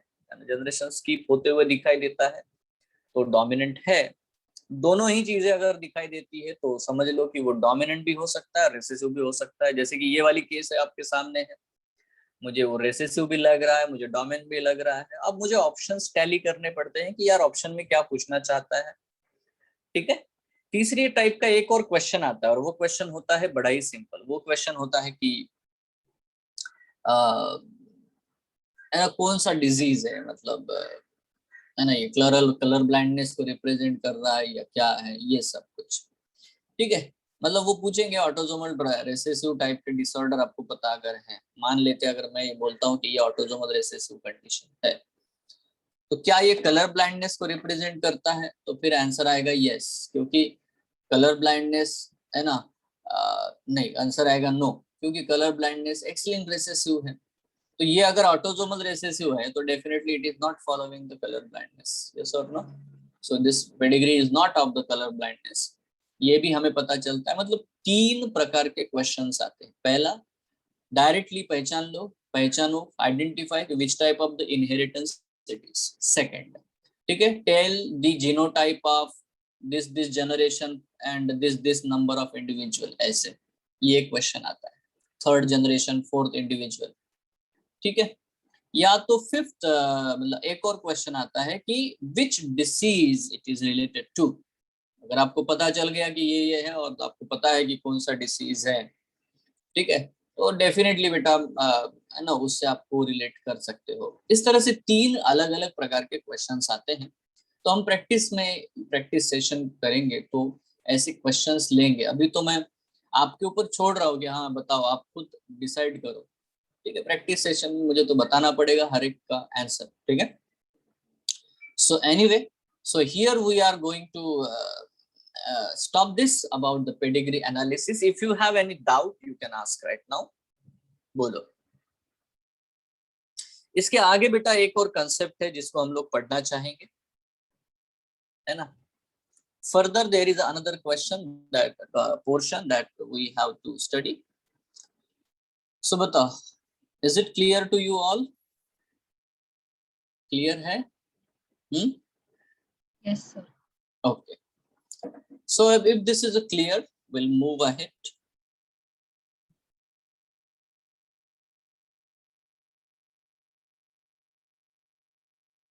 Okay. Now say this one, यहाँ पे हम लोग बात करेंगे बच्चों about the frequency, है ना। फ्रीक्वेंसी के बारे में अगर हम लोग बात करते हैं तो क्या चीजें हैं जो हमें समझनी है। देख लो, यहाँ पे बहुत ही नॉर्मल पॉइंट पे हम लोग आते हैं।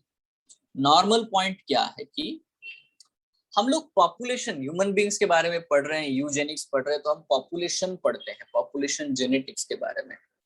अब ये जो पॉइंट हम लोग पढ़ने वाले हैं ये इवोल्यूशन चैप्टर का है, ये जेनेटिक्स का नहीं है। बट ऑब्वियसली ये सब कुछ जेनेटिक्स के ऊपर डिपेंडेंट है। Now what is this?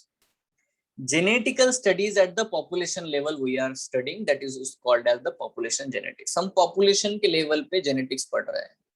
मैंने एक इंसान लिया, उसके लेवल पे जेनेटिक्स पढ़ रहे हैं, तो उसे मैं क्या कहता हूँ, है ना, इंडिविजुअल लेवल पे जेनेटिक्स कहता हूँ। बट यहाँ पे हम लोग बात कर रहे हैं एंटायर पॉपुलेशन की जेनेटिक्स के बारे में हम पढ़ते हैं। तो same species, some species living in same geographical area is called the population. Population की डेफिनेशन सिंपल है ना। जो भी स्पीसीज एक जियोग्राफिकल एरिया में रहते हैं उनको हम लोग एक सिंगल पॉपुलेशन मानते हैं, ठीक है।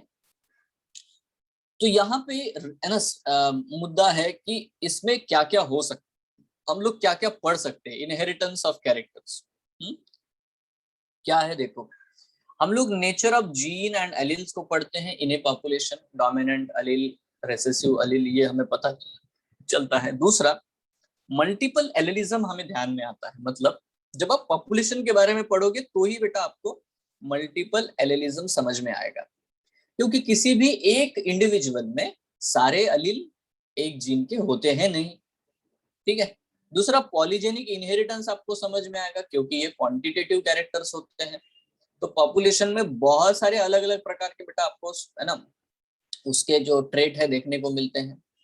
एक और चीज हमें समझनी होती है, वो है जीन फ्रीक्वेंसी। एक्चुअली देखा जाए तो यहाँ पे जो हम फोकस करेंगे वो इसी पे करते हैं, जीन फ्रीक्वेंसी, क्योंकि ये पहले तो हम लोग पढ़ चुके हैं, ठीक है। यहाँ पे हमें जो पढ़ना है वो जीन फ्रीक्वेंसी है। जीनोम का मतलब है टोटल नंबर ऑफ जीन, है ना। एक किसी भी हैप्लॉइड सेट ऑफ ऑर्गेनिज्म में कितने जीन है उसको मैं जीनोम कहता हूं। तो ये डेफिनेशन हम पहले पढ़ चुके हैं। जीन पूल का मतलब होता है कि एक पर्टिकुलर पॉपुलेशन आपने कंसिडर किया एक जियोग्राफिकल एरिया में, मान लेते वहां पे 1000 लोग रहते हैं, तो उन 1000 लोगों में कितने जीन और कितने अलील है, इनके कलेक्शन को मैं जीन पूल कहता हूँ। पूल मतलब कलेक्शन। तो gene pool is the total number of genes and all their alleles, है ना, ऑफ ए पॉपुलेशन, ठीक है। तो किसी भी पॉपुलेशन में कितने प्रकार के जीन और उसके अलील मौजूद है उसको मैं जीन पूल कहता हूँ। नाउ यहाँ पे मेरे पास में एक जीन पूल है ए नाम का, और यहाँ पे एक जीन पूल है बी नाम का। दो जीन पूल है, दो पॉपुलेशन है ऑफ द सेम स्पीसीज, ठीक है। ऐसा हुआ कि कुछ स्पीसीज, कुछ इंडिविजुअल जो है ए इस पॉपुलेशन से लोकेट होकर के, है ना, बी इस पॉपुलेशन में चले गए, ठीक है। नाउ अगर ऐसा होता है तो इसको मैं कहता हूं, इसका सीधा ही मतलब है कि ना ये ए के कुछ इंडिविजुअल जब बी के पॉपुलेशन में चले गए हैं तो उन्होंने कुछ ना कुछ अपने जीन, कुछ अलील अपने साथ कैरी करे, है ना। तो the flow of gene, the transfer of gene from one population to another population is called as a gene flow. इसको हम लोग बोलते हैं जीन फ्लो, ठीक है। तो देखो बेटा, जीन फ्लो अगर होता है तो जैसे, है ना, हर एक पॉपुलेशन में जो भी जीन की कॉम्बिनेशन है, जो फ्रीक्वेंसी, वो तो चेंज होगी, होगी कि नहीं होगी, सेम रहेगी क्या? नहीं। तो यहाँ पे हमें नॉर्मली समझना है what is gene flow, that's it only. Gene flow का मतलब क्या है? जीन फ्लो का मतलब होता है कि एक पॉपुलेशन से दूसरे पॉपुलेशन में जब भी माइग्रेशन होगा जब भी माइग्रेशन होगा, या तो होता है कि इस पॉपुलेशन के किसी है ना इंडिविजुअल की जो है शादी जो है इस पॉपुलेशन के साथ करा दी, तो हम लोगों ने है ना माइग्रेशन कराया, या रैंडम मेटिंग हो रही है, ठीक है। तो इस केस में आपको ये चीज नोटिस करने को मिलती है कि जीन का जो है माइग्रेशन होता है from one population to the another population. Yes, इसी को हम लोग जीन फ्लो कहते हैं। So what is gene flow? It is what the movement of the gene from one population to another population through migration. ठीक है। Actually main reason migration ही है, random mating भी उसका एक कारण हो सकता है, ठीक है। मतलब मैरिजेस जो भी होते हैं उससे भी ये हो सकता है, ठीक है। अब थोड़ा ध्यान देते हैं ठीक है। जेनेटिक लोड एक कंसेप्ट है। ये क्या कंसेप्ट है? देखो मैं आपको एक सीधी बात बता देता हूँ कि हम लोग अगर पॉपुलेशन में स्टडी करें तो हमें जो भी ज्यादा जो कैरेक्टर देखने को मिलता है, जो ज्यादा कैरेक्टर देखने को मिलते हैं वो होते हैं डोमिनेंट वाइल्ड टाइप, ठीक है। तो जब जब रेसेसिव कैरेक्टर बढ़ते चले जाएंगे, इसका मतलब है बेटा वाइल्ड टाइप ऑर्गेनिजम्स खत्म होते चले जाएंगे, क्योंकि वो लिथैलिटी लाते हैं रेसेसिव कैरेक्टर्स। रेसेसिव कैरेक्टर आते हैं और बेटा वो डोमिनेंट कैरेक्टर को भी खत्म कर देते हैं, है ना। मतलब देखो ऐसे इंडिविजुअल्स मारे जाएंगे जिनमें डोमिनेंट कैरेक्टर्स है due to a certain type of the lethal gene. तो इसका मतलब है बेटा किसी भी पॉपुलेशन में जितने ज्यादा रेसेसिव कैरेक्टर्स होते हैं, रेसेसिव अलील्स होते हैं, उतना ही उस पॉपुलेशन के ऊपर है ना बर्डन है, उसको कैरी करते रहना है, लिथल जीन्स को कैरी करते रहना है। So it's the existence of the recessive allele of a character in a heterozygous form in a population. इसी को हम लोग बोलते हैं जेनेटिकल लोड, ठीक है। रेसेसिव कैरेक्टर हेट्रोजाइगस कंडीशन में है और वो जब भी अपने होमोजाइगस रेसेसिव में आ जाते हैं, ठीक है, तो वो डोमिनेंट को भी वाइप आउट कर देते हैं, मतलब बाकी इसीलिए तो recessive allele can be eliminated. Recessive allele खुद एलिमिनेट नहीं होते, ठीक है, क्योंकि वो हेट्रोजाइगस कंडीशन में रहते हैं, बने रहते हैं, ठीक है, खुद रहते हैं। बट है ना वो जब है ना it brings genetical load where as dominant allele is more liable to the eliminate, ठीक है। तो नेचुरली ये पॉसिबल हो जाता है कि जो डोमिनेंट अलील होते हैं वो खत्म हो जाते हैं, क्योंकि जब भी एक एक कहीं पे भी होमोजाइगस पेयर बन गया रेसेसिव अलील का, तो उस इंडिविजुअल में बाकी जितने डोमिनेंट कैरेक्टर है वो उनको खत्म कर देगा, ठीक है। So this is very different concept, बहुत ही अलग कंसेप्ट है। ओके, नाउ यहाँ पे हम लोग आते हैं, इसके बारे में हम लोग फिर से पढ़ेंगे जेनेटिक लोड के बारे में जब हम लोग इवोल्यूशन इस चैप्टर को पढ़ते हैं, ठीक है। अभी फिलहाल ठीक है इतना समझ लो कि रेसेसिव कैरेक्टर दबे हुए रहते हैं, तो डेफिनेटली बेटा वो जब भी उभर करके आएंगे तो वो बहुत ज्यादा चेंज कॉज करा सकते हैं, ठीक है। नेक्स्ट वन, हमारे लिए यहाँ पे जो चीज इंपॉर्टेंट है वो अभी पढ़ लेते हैं। देखो ये थोड़ा मुश्किल है यार, है ना, थोड़ा सा डिफिकल्ट है। क्या है देख लेते हैं, इसको बोलते हैं हम लोग gene frequency. Now understand it very carefully, बहुत आराम से नॉर्मली समझ लो। मैंने आपको जैसे एक एग्जाम्पल बार बार दिया है और वो एग्जाम्पल है कि देखो 1000 इंडिविजुअल्स है किसी भी पॉपुलेशन में, ठीक है, और मैंने आपको आई कलर वाला कंसेप्ट बताया। तो बेटा 1000 इंडिविजुअल देखोगे तो मैंने कहा कि ब्लैक आई कलर आपको है ना ज्यादा देखने को मिलेगा। तो मतलब यही आप बोलोगे ना द सर जीन फ्रीक्वेंसी और the allelic frequency of the black eye colour is more as compare to the green, brown and blue, यही बोलोगे ना। तो इसका सीधा मतलब है कि किसी भी जीन पूल में सारे अलील की फ्रीक्वेंसी एक जैसी होती नहीं है। कुछ अलील की फ्रीक्वेंसी ज्यादा होती है, कुछ फ्रीक्वेंसी कम होती है। अबंडेंस ज्यादा होता है, अबंडेंस कम होता है। फ्रीक्वेंसी मतलब अबंडेंस, कौन सा अलील कितने अबंडेंस में पाया जा रहा है। Are you sure? समझ रहे हो बच्चों? यस, ठीक, ओके। सो यहाँ पे विथ एग्जांपल्स हम लोग समझने की कोशिश करेंगे ताकि हमें क्या चीजें बाद में समझ में। देखो, फ्रीक्वेंसी कैन बी कैलकुलेटेड, हम फ्रीक्वेंसी को कैलकुलेट कर सकते हैं, है ना, डायरेक्टली और indirectly depending on the character. Let's understand, यहाँ पे एक एग्जांपल है। हमने 100 ह्यूमंस को कंसिडर किया है, इन 100 ह्यूमंस, है ना, ब्लड ग्रुप का एग्जांपल लिया है LM LN MN blood group, ठीक है। तो 50 जो है 50 M टाइप के अलील है, क्योंकि वो होमोजाइगस है, LM LM। 20 MN टाइप के हैं बेटा, है ना, तो उनमें जो अलील है बेटा M और N दोनों ही प्रेजेंट है। और 30 जो है N टाइप के ब्लड ग्रुप है, तो हमें LN LN ये वाला कंडीशन है, तभी ये हमें ब्लड ग्रुप देखने को मिलता है। नाउ क्वेश्चन आता है कि कितने इंडिविजुअल में LM नाम का अलील एग्जिस्ट करता है। तो आंसर है 50 और 20, क्योंकि 50 है उसमें भी LM LM है और 20 जो है उनमें भी LM LN है। तो ये जो अलील है M वाला, ये अलील आपको लगभग बेटा मतलब 50, है ना, इंटू 2 + 20 किया। अब ऐसा क्यों किया हम लोगों ने, मैं आपको इसको, है ना, समझा देता हूँ। Let's understand this concept in different manner. यहाँ पे आते हैं।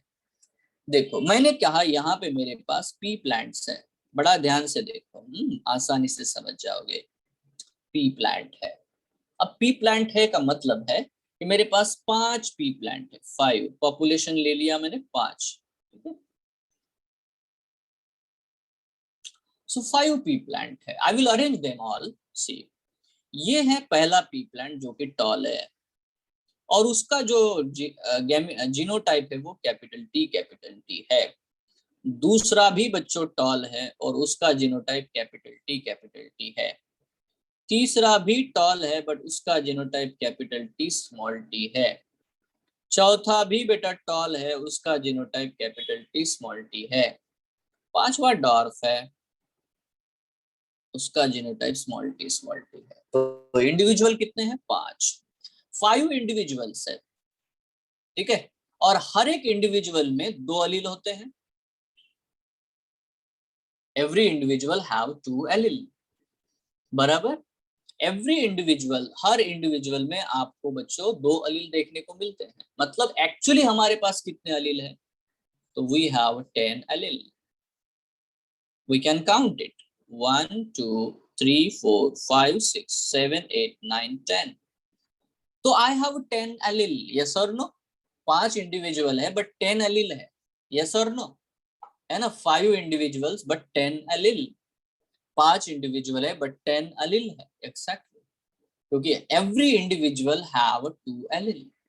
नाउ यहाँ पे अगर मैं नोटिस करता हूं कि अगर हर एक इंडिविजुअल में 2 अलील है और 10 एलील है, तो कितने टी है फिर? कैपिटल टी कितने हैं? तो I will count it, 1 2 3 4 5 6। So 6 out of 10, है ना, ये है बेटा कैपिटल टी का प्रेजेंस, करेक्ट है। अच्छा, तो स्मॉल टी ये कितनी बार प्रेजेंट है? तो आंसर आता है 1 2 3 4, दैट इज 4 आउट ऑफ 10। तो फ्रीक्वेंसी क्या हुई बेटा इसकी? तो इसकी फ्रीक्वेंसी होती है 0.6। इसकी फ्रीक्वेंसी कितनी हुई? 0.4। परसेंटेज फ्रीक्वेंसी कितनी हुई? 60%।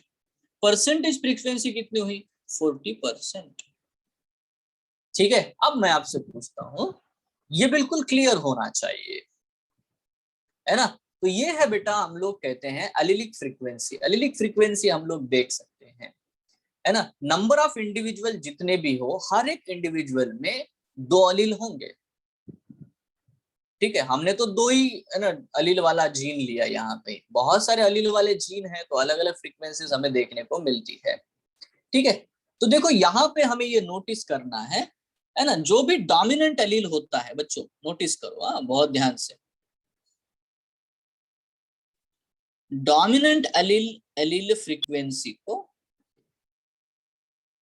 Is represented by the small p, ठीक है। और जो रेसेसिव अलील होता है, उसकी जो फ्रीक्वेंसी है बच्चों, it is represented by the small q। Dominant allele frequency is equal to capital small p और रेसेसिव एलील की फ्रीक्वेंसी है q. So what we got यहाँ पे बेटा, p की वैल्यू कितनी आई 0.6, q की वैल्यू कितनी आई बेटा 0.4. तो इफ आई विल राइट हमेशा बेटा p plus q is equal to 1. So yes, correct, because 0.6 plus 0.4 is equal to 1. Yes or no? देखो ना यहाँ पे. Yes. ठीक है, ये बहुत इंपॉर्टेंट है, मतलब समझो इस चीज को. तो हमें हमेशा ये बात है, इसको याद रखना है कि p plus q is always equal to 1. It's stable.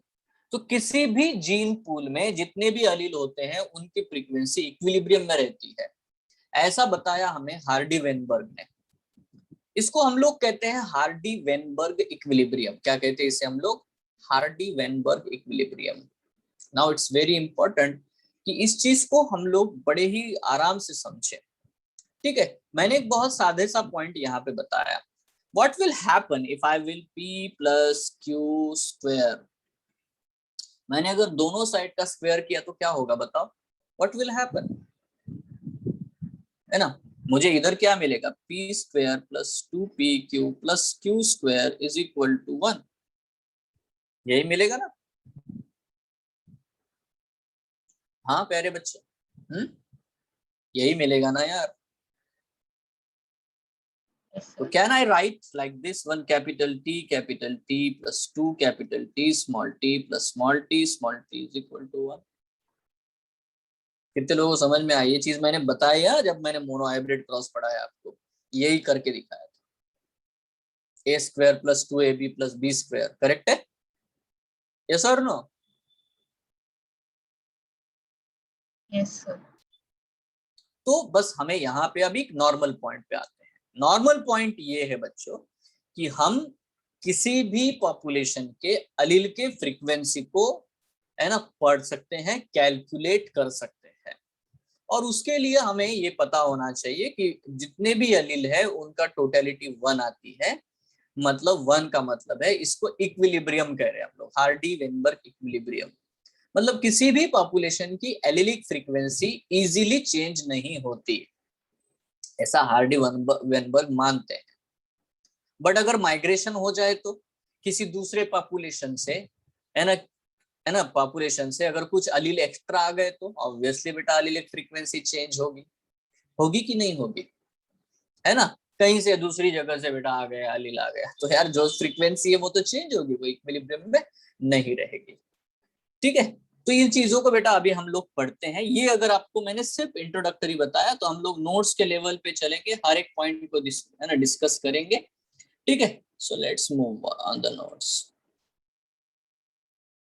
Okay, तो बच्चों यहाँ पे हम लोग देख रहे हैं वही पॉइंट मैंने आपको बताया कि LM और यहाँ पे हम लोगों ने नॉर्मल दिख रहा है आपको, ये चीज देखने को मिल रही है.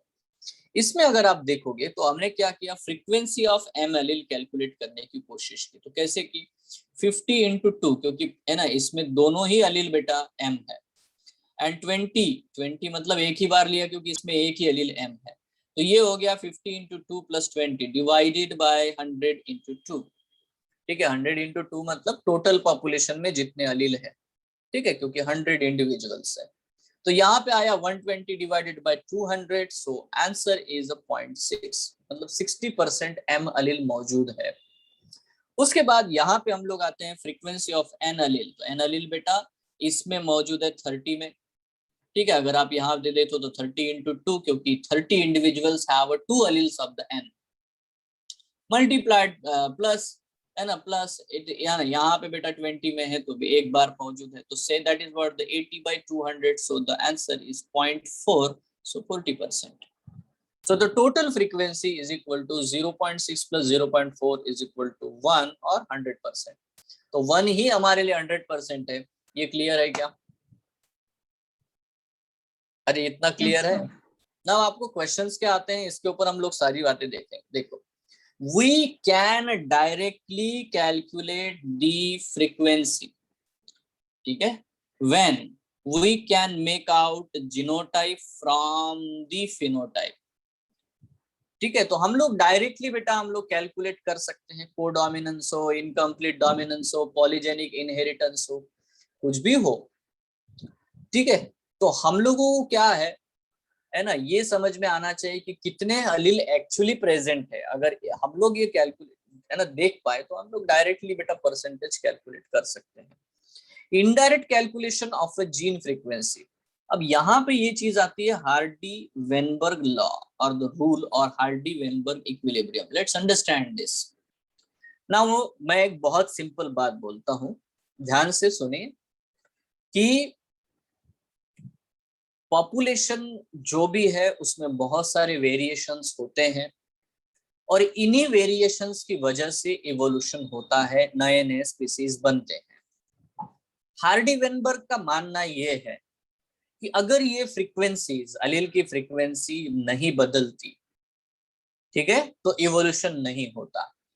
मतलब कोई भी पॉपुलेशन तब तक स्टेबल है जब तक वो हार्डी वेनबर्ग इक्विलिब्रियम को फॉलो कर रहा है।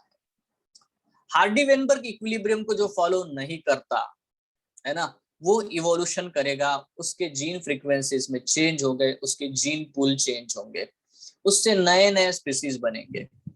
तो वो बोलते हैं कि फ्रीक्वेंसी रिमेन्स कांस्टेंट।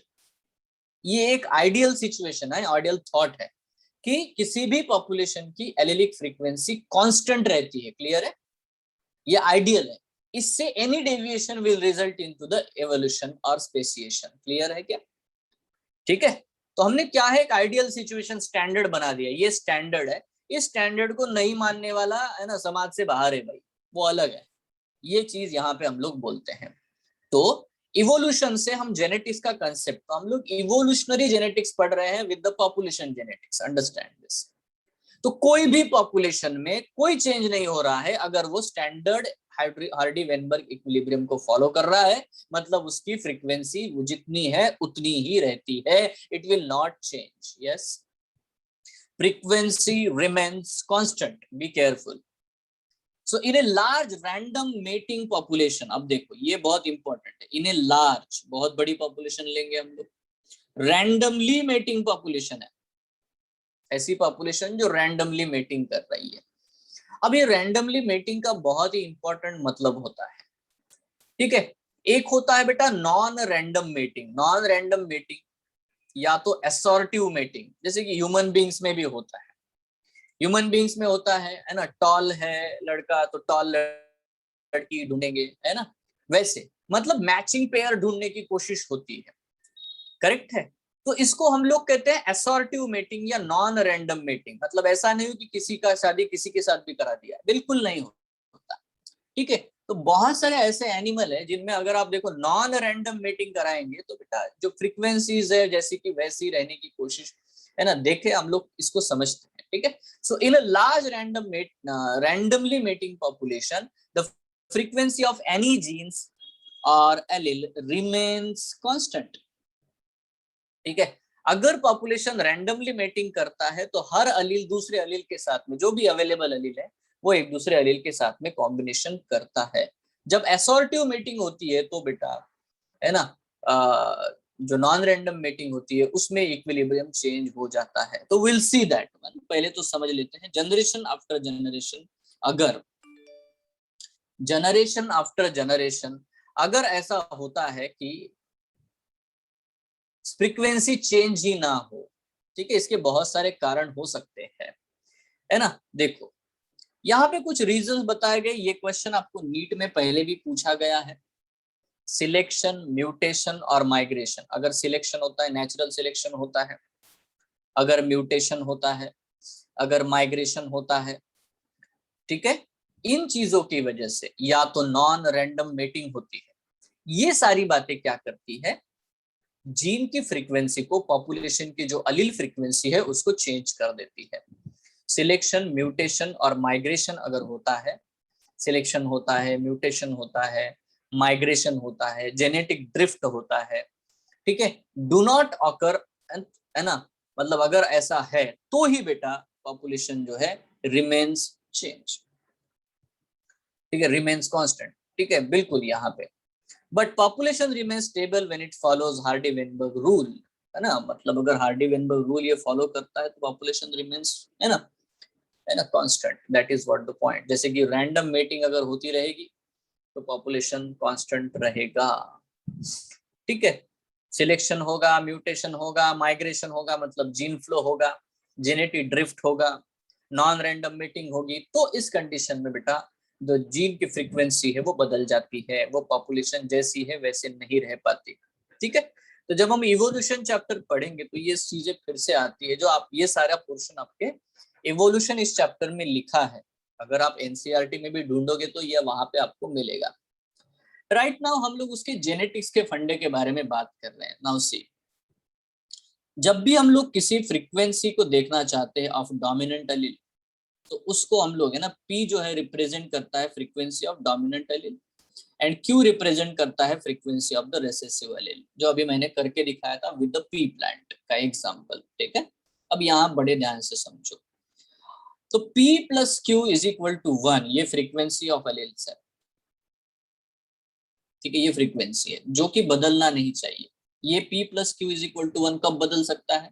अगर सिलेक्शन हुआ, अगर म्यूटेशन हुआ, अगर माइग्रेशन हुआ, मतलब ऐसी कुछ कंडीशंस है जो इसकी फ्रीक्वेंसी को बदल सकते हैं, चेंज कर सकते हैं। मतलब P plus Q is equal to 1, इस चीज को वो चेंज कर सकते हैं। जैसे कि अगर कोई एक्स्ट्रा अलील आ गया, ऐड हो गया, तो P plus Q plus R is equal to 1 ऐसे हो जाएगा, समझ रहे हो? क्योंकि एक और एक एक्स्ट्रा अलील आ गया ना, पहले नहीं था, है ना, पहले 2 ही अलील थे, अभी एक और अलील एक्स्ट्रा आ गया है, म्यूटेशन से आया होगा, कुछ भी हुआ होगा, माइग्रेशन से आया होगा, तो इस कंडीशन में फ्रीक्वेंसी चेंज हो गई। P plus Q plus R is equal to 1 करना पड़ रहा है, that is what the point I am telling you, ठीक है। बट फिर यहाँ पे, है ना, तो यहाँ किसी भी अलील की जो भी फ्रीक्वेंसी हो वो वैसी की वैसी रह जाती है, रहती है, चेंज नहीं होती। तो जैसे मैंने आपको बताया, अगर मैं दोनों तरफ के इसको स्क्वायर करता हूँ, मतलब P plus Q square is equal to 1 square if I do, तो मुझे क्या मिलेगा? P square plus 2PQ plus Q square is equal to 1। So what is the P square? यहाँ पे अब नोटिस करना है, ये P स्क्वायर होता क्या है, तो आपको समझ में आई, इसीलिए मैंने P स्क्वायर को कैपिटल T के साथ कंपेयर किया। तो ये तो है बेटा होमोजाइगस डोमिनेंट, तो P square always represent the frequency of the homozygous dominant organism. Frequency of the homozygous dominant organism को ये रिप्रेजेंट करता है, frequency of homozygous dominant organism को ये रिप्रेजेंट करता है कौन बेटा? कैपिटल T, मतलब ही P square, because P is, है ना, P ये लेटर हमने फ्रीक्वेंसी ऑफ डोमिनेंट एलील के लिए लिया है। नाउ 2PQ किसे रिप्रेजेंट करेगा? It will represent for the capital T small t, है ना, that means it will represent the frequency of the heterozygous organisms. And then q square किसे represent करेगा? It's a small t, so it always represent the frequency of the homozygous recessive organism, ठीक है। तो ये बहुत ही simple है। अब मैं आपको कोई भी प्रॉब्लम पूछूंगा, बड़ा ध्यान से सुनो, अगर मैंने पूछा calculate the frequency of all the heterozygous organism, मतलब आप क्या कैलकुलेट कराओगे, किसकी वैल्यू निकालोगे? You will calculate this one 2PQ, क्योंकि आपको पता है 2PQ is the frequency of the heterozygous organisms, ठीक है, बराबर है ना, करेक्ट है। फॉर एग्जाम्पल अभी ऊपर का एग्जाम्पल M और N वाला लिया, P की फ्रीक्वेंसी कितनी आई? 0.6, Q की फ्रीक्वेंसी कितनी आई बेटा? 0.4, तो फिर what should be the value of the 2PQ? 2 multiplied by 0.6 multiplied by 0.4, correct है ना बच्चों, है ना? कितना परसेंटेज आएगा? परसेंटेज कितना आएगा? ऑब्वियसली इट्स 48%, बराबर। तो that is what the thing we have to understand. जब भी हम इसका प्रॉब्लम सॉल्व करेंगे तो हमें क्या करना है, यही मैं आपको बता रहा हूँ, क्योंकि इसके न्यूमेरिकल्स पूछते हैं, हर साल पूछते हैं यार, तो है ना, इसका एक तो ये बेसिक चीज हमें पता होना चाहिए। इसमें से 2 ही क्वेश्चंस आते हैं, दोनों क्वेश्चन सही ढंग से हमें समझने हैं, that's it. Let's understand it very carefully.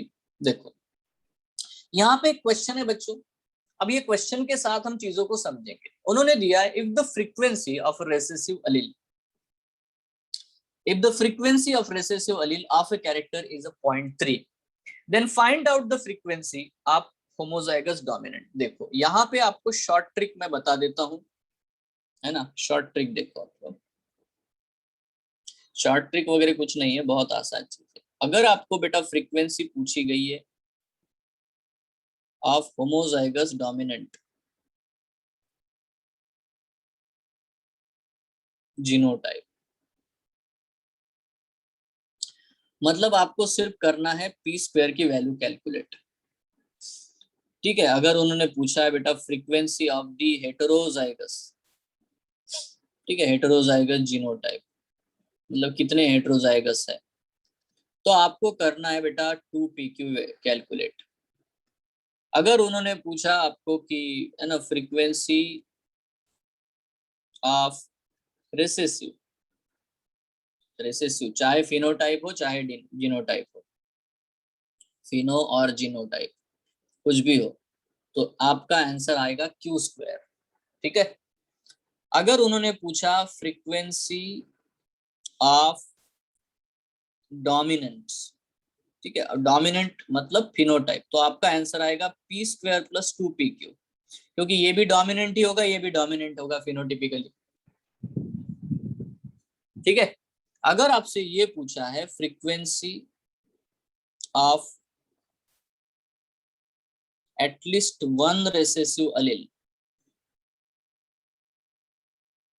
ऐसे इंडिविजुअल्स कितने होंगे जिनमें एटलीस्ट वन रेसेसिव अलील है, तो आपका आंसर क्या होगा बेटा क्यू स्क्वायर प्लस 2pq, क्योंकि इसमें तो है ही, इसमें भी रेसेसिव अलील है। तो ये है बस, आपको ये कम से कम 5 चीजें जो है 5 things you have to remember, ठीक है। अगर आपको ये पता है कि homozygous dominant genotype P square में मिलेगा यार, और क्या, ठीक है, मतलब है ना फॉर होमोजाइगस डोमिनेंट के लिए होमोजाइगस कितने हैं डोमिनेंट, है ना। तो ये अगर आपको ये पूछा जाए कि how many are homozygous, how many are homozygous, तो अगर आपको पूछा जाए frequency of homozygous,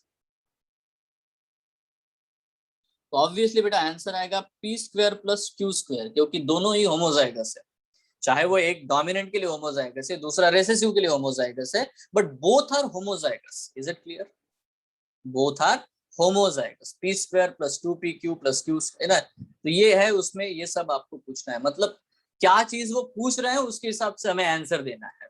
what ever they are asking we have to give answer with respect to that only. So if the frequency of recessive allele of a character is a 0.3, now यहाँ पे notice क्या करना है, उन्होंने recessive allele की frequency दी है, then find out the frequency of homozygous dominant, homozygous dominant की frequency निकालनी है, heterozygous dominant की फ्रीक्वेंसी निकालनी है, homozygous recessive की फ्रीक्वेंसी निकालनी है। तो कितने ऐसे इंडिविजुअल्स हैं जो homozygous dominant होंगे, ये हमें निकालना है। तो देखो उन्होंने Q की वैल्यू दी है, तो Q's value is given here, Q की वैल्यू दी है 0.3, करेक्ट है।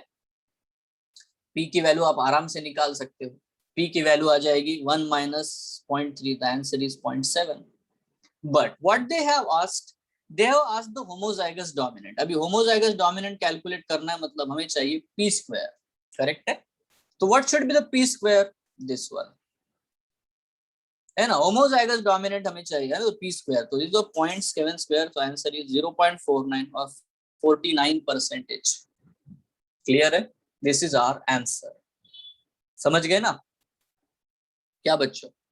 नाउ सेम थिंग उन्होंने पूछा है हेटेरोजाइगस डोमिनेंट कितने होते हैं, तो मैंने ऊपर बता दिया आपको। जब भी मुझे हेटेरोजाइगस डोमिनेंट कैलकुलेट करना है तो I have to calculate 2pq। Now 2pq क्या है, यही बेटा 2, 0.7, 0.3, this is answer 42%। Now homozygous recessive, अभी होमोजाइगस रेसेसिव कितने हैं ये पूछा है, तो देखो बहुत आसान है बेटा। होमोजाइगस रेसेसिव आने के चांसेस यहाँ पे आपको डेफिनेटली क्या है, मतलब just you have to calculate the Q square. Q square आएगा मतलब 0.3 स्क्वायर 0.09, यस और no, it's a 9%, it's a 9%। And if you do the total, इसका अगर आप टोटल करोगे वेरिफिकेशन के लिए 49 plus 42 plus 9, 100%। Got the question? समझ गए हो क्या? कोई क्वेश्चन है, कुछ भी डाउट है पूछ लो। आसान नहीं है, आपको कुछ भी नहीं है, P plus Q is equal to 1, यही फॉर्मूला है, और P square plus 2PQ plus Q square is equal to 1, this is the formula, this is the Hardy Weinberg equilibrium. ठीक है, किसी भी स्टेबल पॉपुलेशन के लिए ये फॉलो होगा आइडियल सिचुएशन में। ठीक है, माइग्रेशन होता है, नेचुरल सिलेक्शन होता है, म्यूटेशन होता है, नॉन रैंडम मेटिंग होती है, तो इस कंडीशन में ये हार्डी-वेनबर्ग इक्विलिब्रियम ब्रेक हो जाएगा और नए स्पीसीज आ सकते हैं। ठीक है, इवोल्यूशन हो सकता है, अदरवाइज जब तक हार्डी-वेनबर्ग इक्विलिब्रियम है इवोल्यूशन नहीं हो सकता। Is it clear? इवोल्यूशन नहीं हो सकता। So this is a simple problem here. Then there is another problem. Suppose this is the problem. Can you give the answer for this one? If 80% allele of a character are recessive in a population, then find out the percentage of organisms with the dominant character and homozygous organism. चलो बताओ।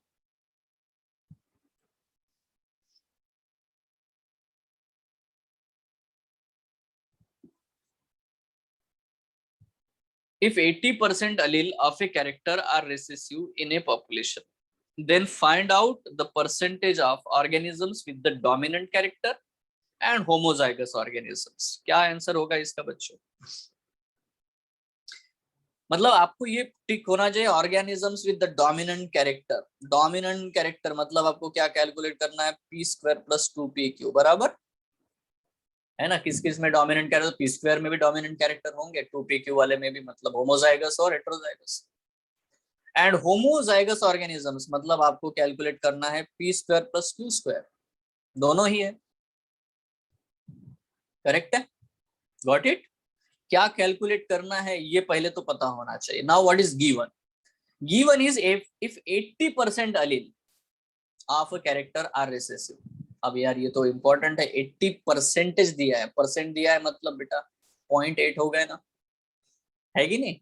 अरे जैसे यहाँ पे है ना, 0.7 है तो 7 ऐसा हो जाता है, बराबर है। तो यार 80% है तो हमें कैलकुलेट करना पड़ेगा। How you can do it? You know see, Q की वैल्यू 0.8 दी है और P की वैल्यू 0.2 दी गई। ठीक है, हमें कैलकुलेट करना है P स्क्वायर प्लस 2PQ। ये आ गया ना, समझ में आया ना? 0.8 क्यों आया है? सबको आता है। 80% दिया है तो मैंने 0.8 लिया है। यस एवरीवन, है ना? So if the Q value is 0.8 and P is 0.2, तो P स्क्वायर प्लस 2P कितना आएगा? 36%, है ना? सॉल्व है आपके सामने। Again P square plus Q square, क्योंकि ये हमें होमोजाइगस ऑर्गेनिजम्स के बारे में पूछ रहा है, तो क्या आएगा?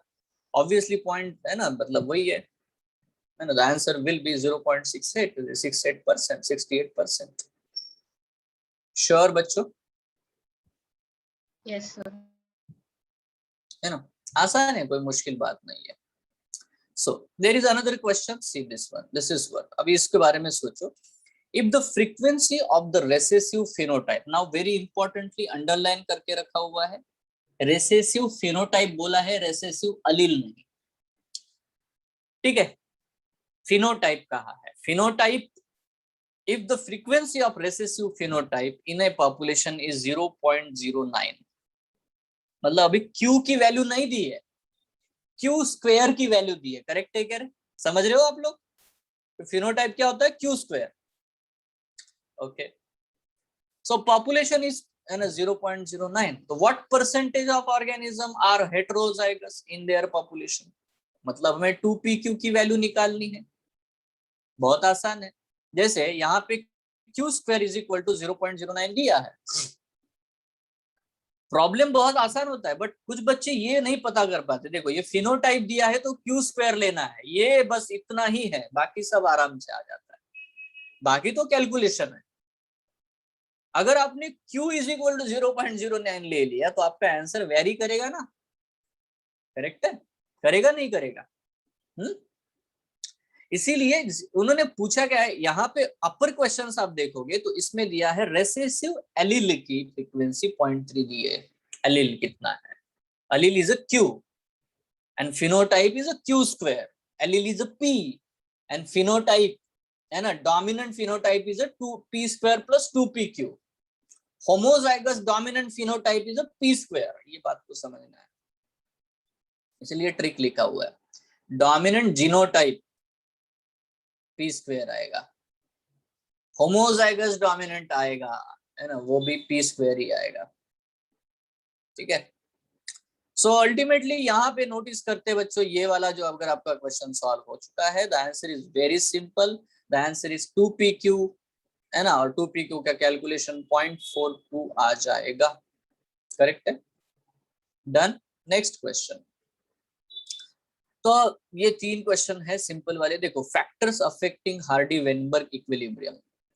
तो बेटा हार्डी-वेनबर्ग के इक्विलिब्रियम को कौन से फैक्टर अफेक्ट कर सकते हैं? Selection, natural selection. मतलब क्या? ठीक है, मान लेते हैं किसी पॉपुलेशन में P, Q, R इतने बेटा 3 अलील की फ्रीक्वेंसी है, बट क्या हुआ कि R को है ना बहुत ज्यादा प्रिडेशन हुआ है और R खत्म हो गया क्योंकि नेचर ने इसको वाइप आउट कर दिया। तो जो फ्रीक्वेंसी थी P + Q + R = 1, अब चेंज होकर के सिर्फ P + Q = 1 रह गई है। तो सिलेक्शन, नेचुरल सिलेक्शन प्रेशर जो है वो डेफिनेटली बेटा, है ना, किसी एक फ्रीक्वेंसी को बढ़ावा देता है, किसी दूसरी की अलील की फ्रीक्वेंसी को कम कर देता है। ये है, इसीलिए फ्रीक्वेंसी बदलती है। म्यूटेशन से नए नए फ्रीक्वेंसीज आ सकते हैं, नए नए अलील इंट्रोड्यूस हो सकते हैं, इसीलिए बेटा एलिलिक फ्रीक्वेंसी चेंज हो सकती है। माइग्रेशन से भी बेटा, है ना, जहां से लोग चले जा रहे हैं वहां की फ्रीक्वेंसी, है ना, में फर्क पड़ेगा, जहां पे एडिशन हो रहा है वहां पे भी फ्रीक्वेंसी में फर्क पड़ेगा। जेनेटिक ड्रिफ्ट का मतलब होता है अचानक से कोई पॉपुलेशन खत्म ही हो जाना, है ना, genetic drift, random drift, by chance. तो इसको समझेंगे बच्चों हम लोग, जेनेटिक ड्रिफ्ट क्या है। एक आधा छोटा पॉपुलेशन होता है वो सडनली नष्ट हो जाता है, खत्म हो जाता है। Small population can be wiped out. अगर वाइप्ड आउट हो गया तो वहां के जितने भी अलील है वो सारे खत्म हो जाते हैं, तो डेफिनेटली जीन फ्रीक्वेंसी पूरी तरह से अफेक्ट हो जाती है। Migration do not affect the frequency at large scale, बहुत ज्यादा, है ना, क्योंकि ये 2 वे में प्रोसेस है। एक जगह से फ्रीक्वेंसी अलील जाते हैं तो दूसरी जगह पे वो जमा हो जाते हैं, तो एक जगह से निकालो दूसरी जगह पे डालो, तो वो है on the earth, they are present. ठीक है, और उनके वापस आने के चांसेस है। बट जो सिलेक्शन होता है या ड्रिफ्ट है वो बहुत अल्टर कर देते हैं। सडन चेंज होता है in drift frequency due to any reason, किसी भी रीजन की वजह से फ्रीक्वेंसी को इंक्रीज भी कर सकते हैं या कम भी कर सकते हैं। ठीक है, तो यहाँ देखो हम लोग को ये बहुत इंपॉर्टेंटली समझना है कि जेनेटिक ड्रिफ्ट मतलब बहुत अगर छोटा पॉपुलेशन है, तो मैं ये सारी चीजें आपको नेक्स्ट क्लास में डेफिनेटली बताऊंगा कि क्या क्या हम लोग, है ना, जो भी हार्डी-वेनबर्ग वाले जो फंडे हैं इनको हम लोग समझते हैं। ठीक है, तो बेटा यहाँ पे आज हम लोग इस चीज को रोकते हैं। नेक्स्ट क्लास में हम लोग प्रोबेबिलिटी जो है उसको डिस्कस करेंगे। ठीक है, प्रोबेबिलिटी को डिस्कस करने के बाद में हम लोग बाकी के भी जो थोड़े थोड़े कंसेप्ट है, जैसे कि डिसऑर्डर से, अलग अलग प्रकार के डिसऑर्डर से, अलग अलग प्रकार के म्यूटेशन से, इनके बारे में भी हम लोग बात करेंगे। क्लियर है? ठीक है, म्यूटेशन के बारे में अभी हम लोग एग्जैक्टली बात नहीं करेंगे, will talk mutation in the molecular genetics. ठीक है, right now only we can talk about the chromosomal aberrations. Chromosomal aberrations के बारे में हम लोग बात करेंगे और जेनेटिक डिसऑर्डर्स के बारे में बात करेंगे और प्रोबेबिलिटी के बारे में बात करेंगे in our next lecture, and that will mark the end of this chapter. Clear? Yes everyone? ठीक है, तो आज के लिए बस प्यारे बच्चों इतना ही। ठीक है, thank you, have a nice day, enjoy. Thank you, sir.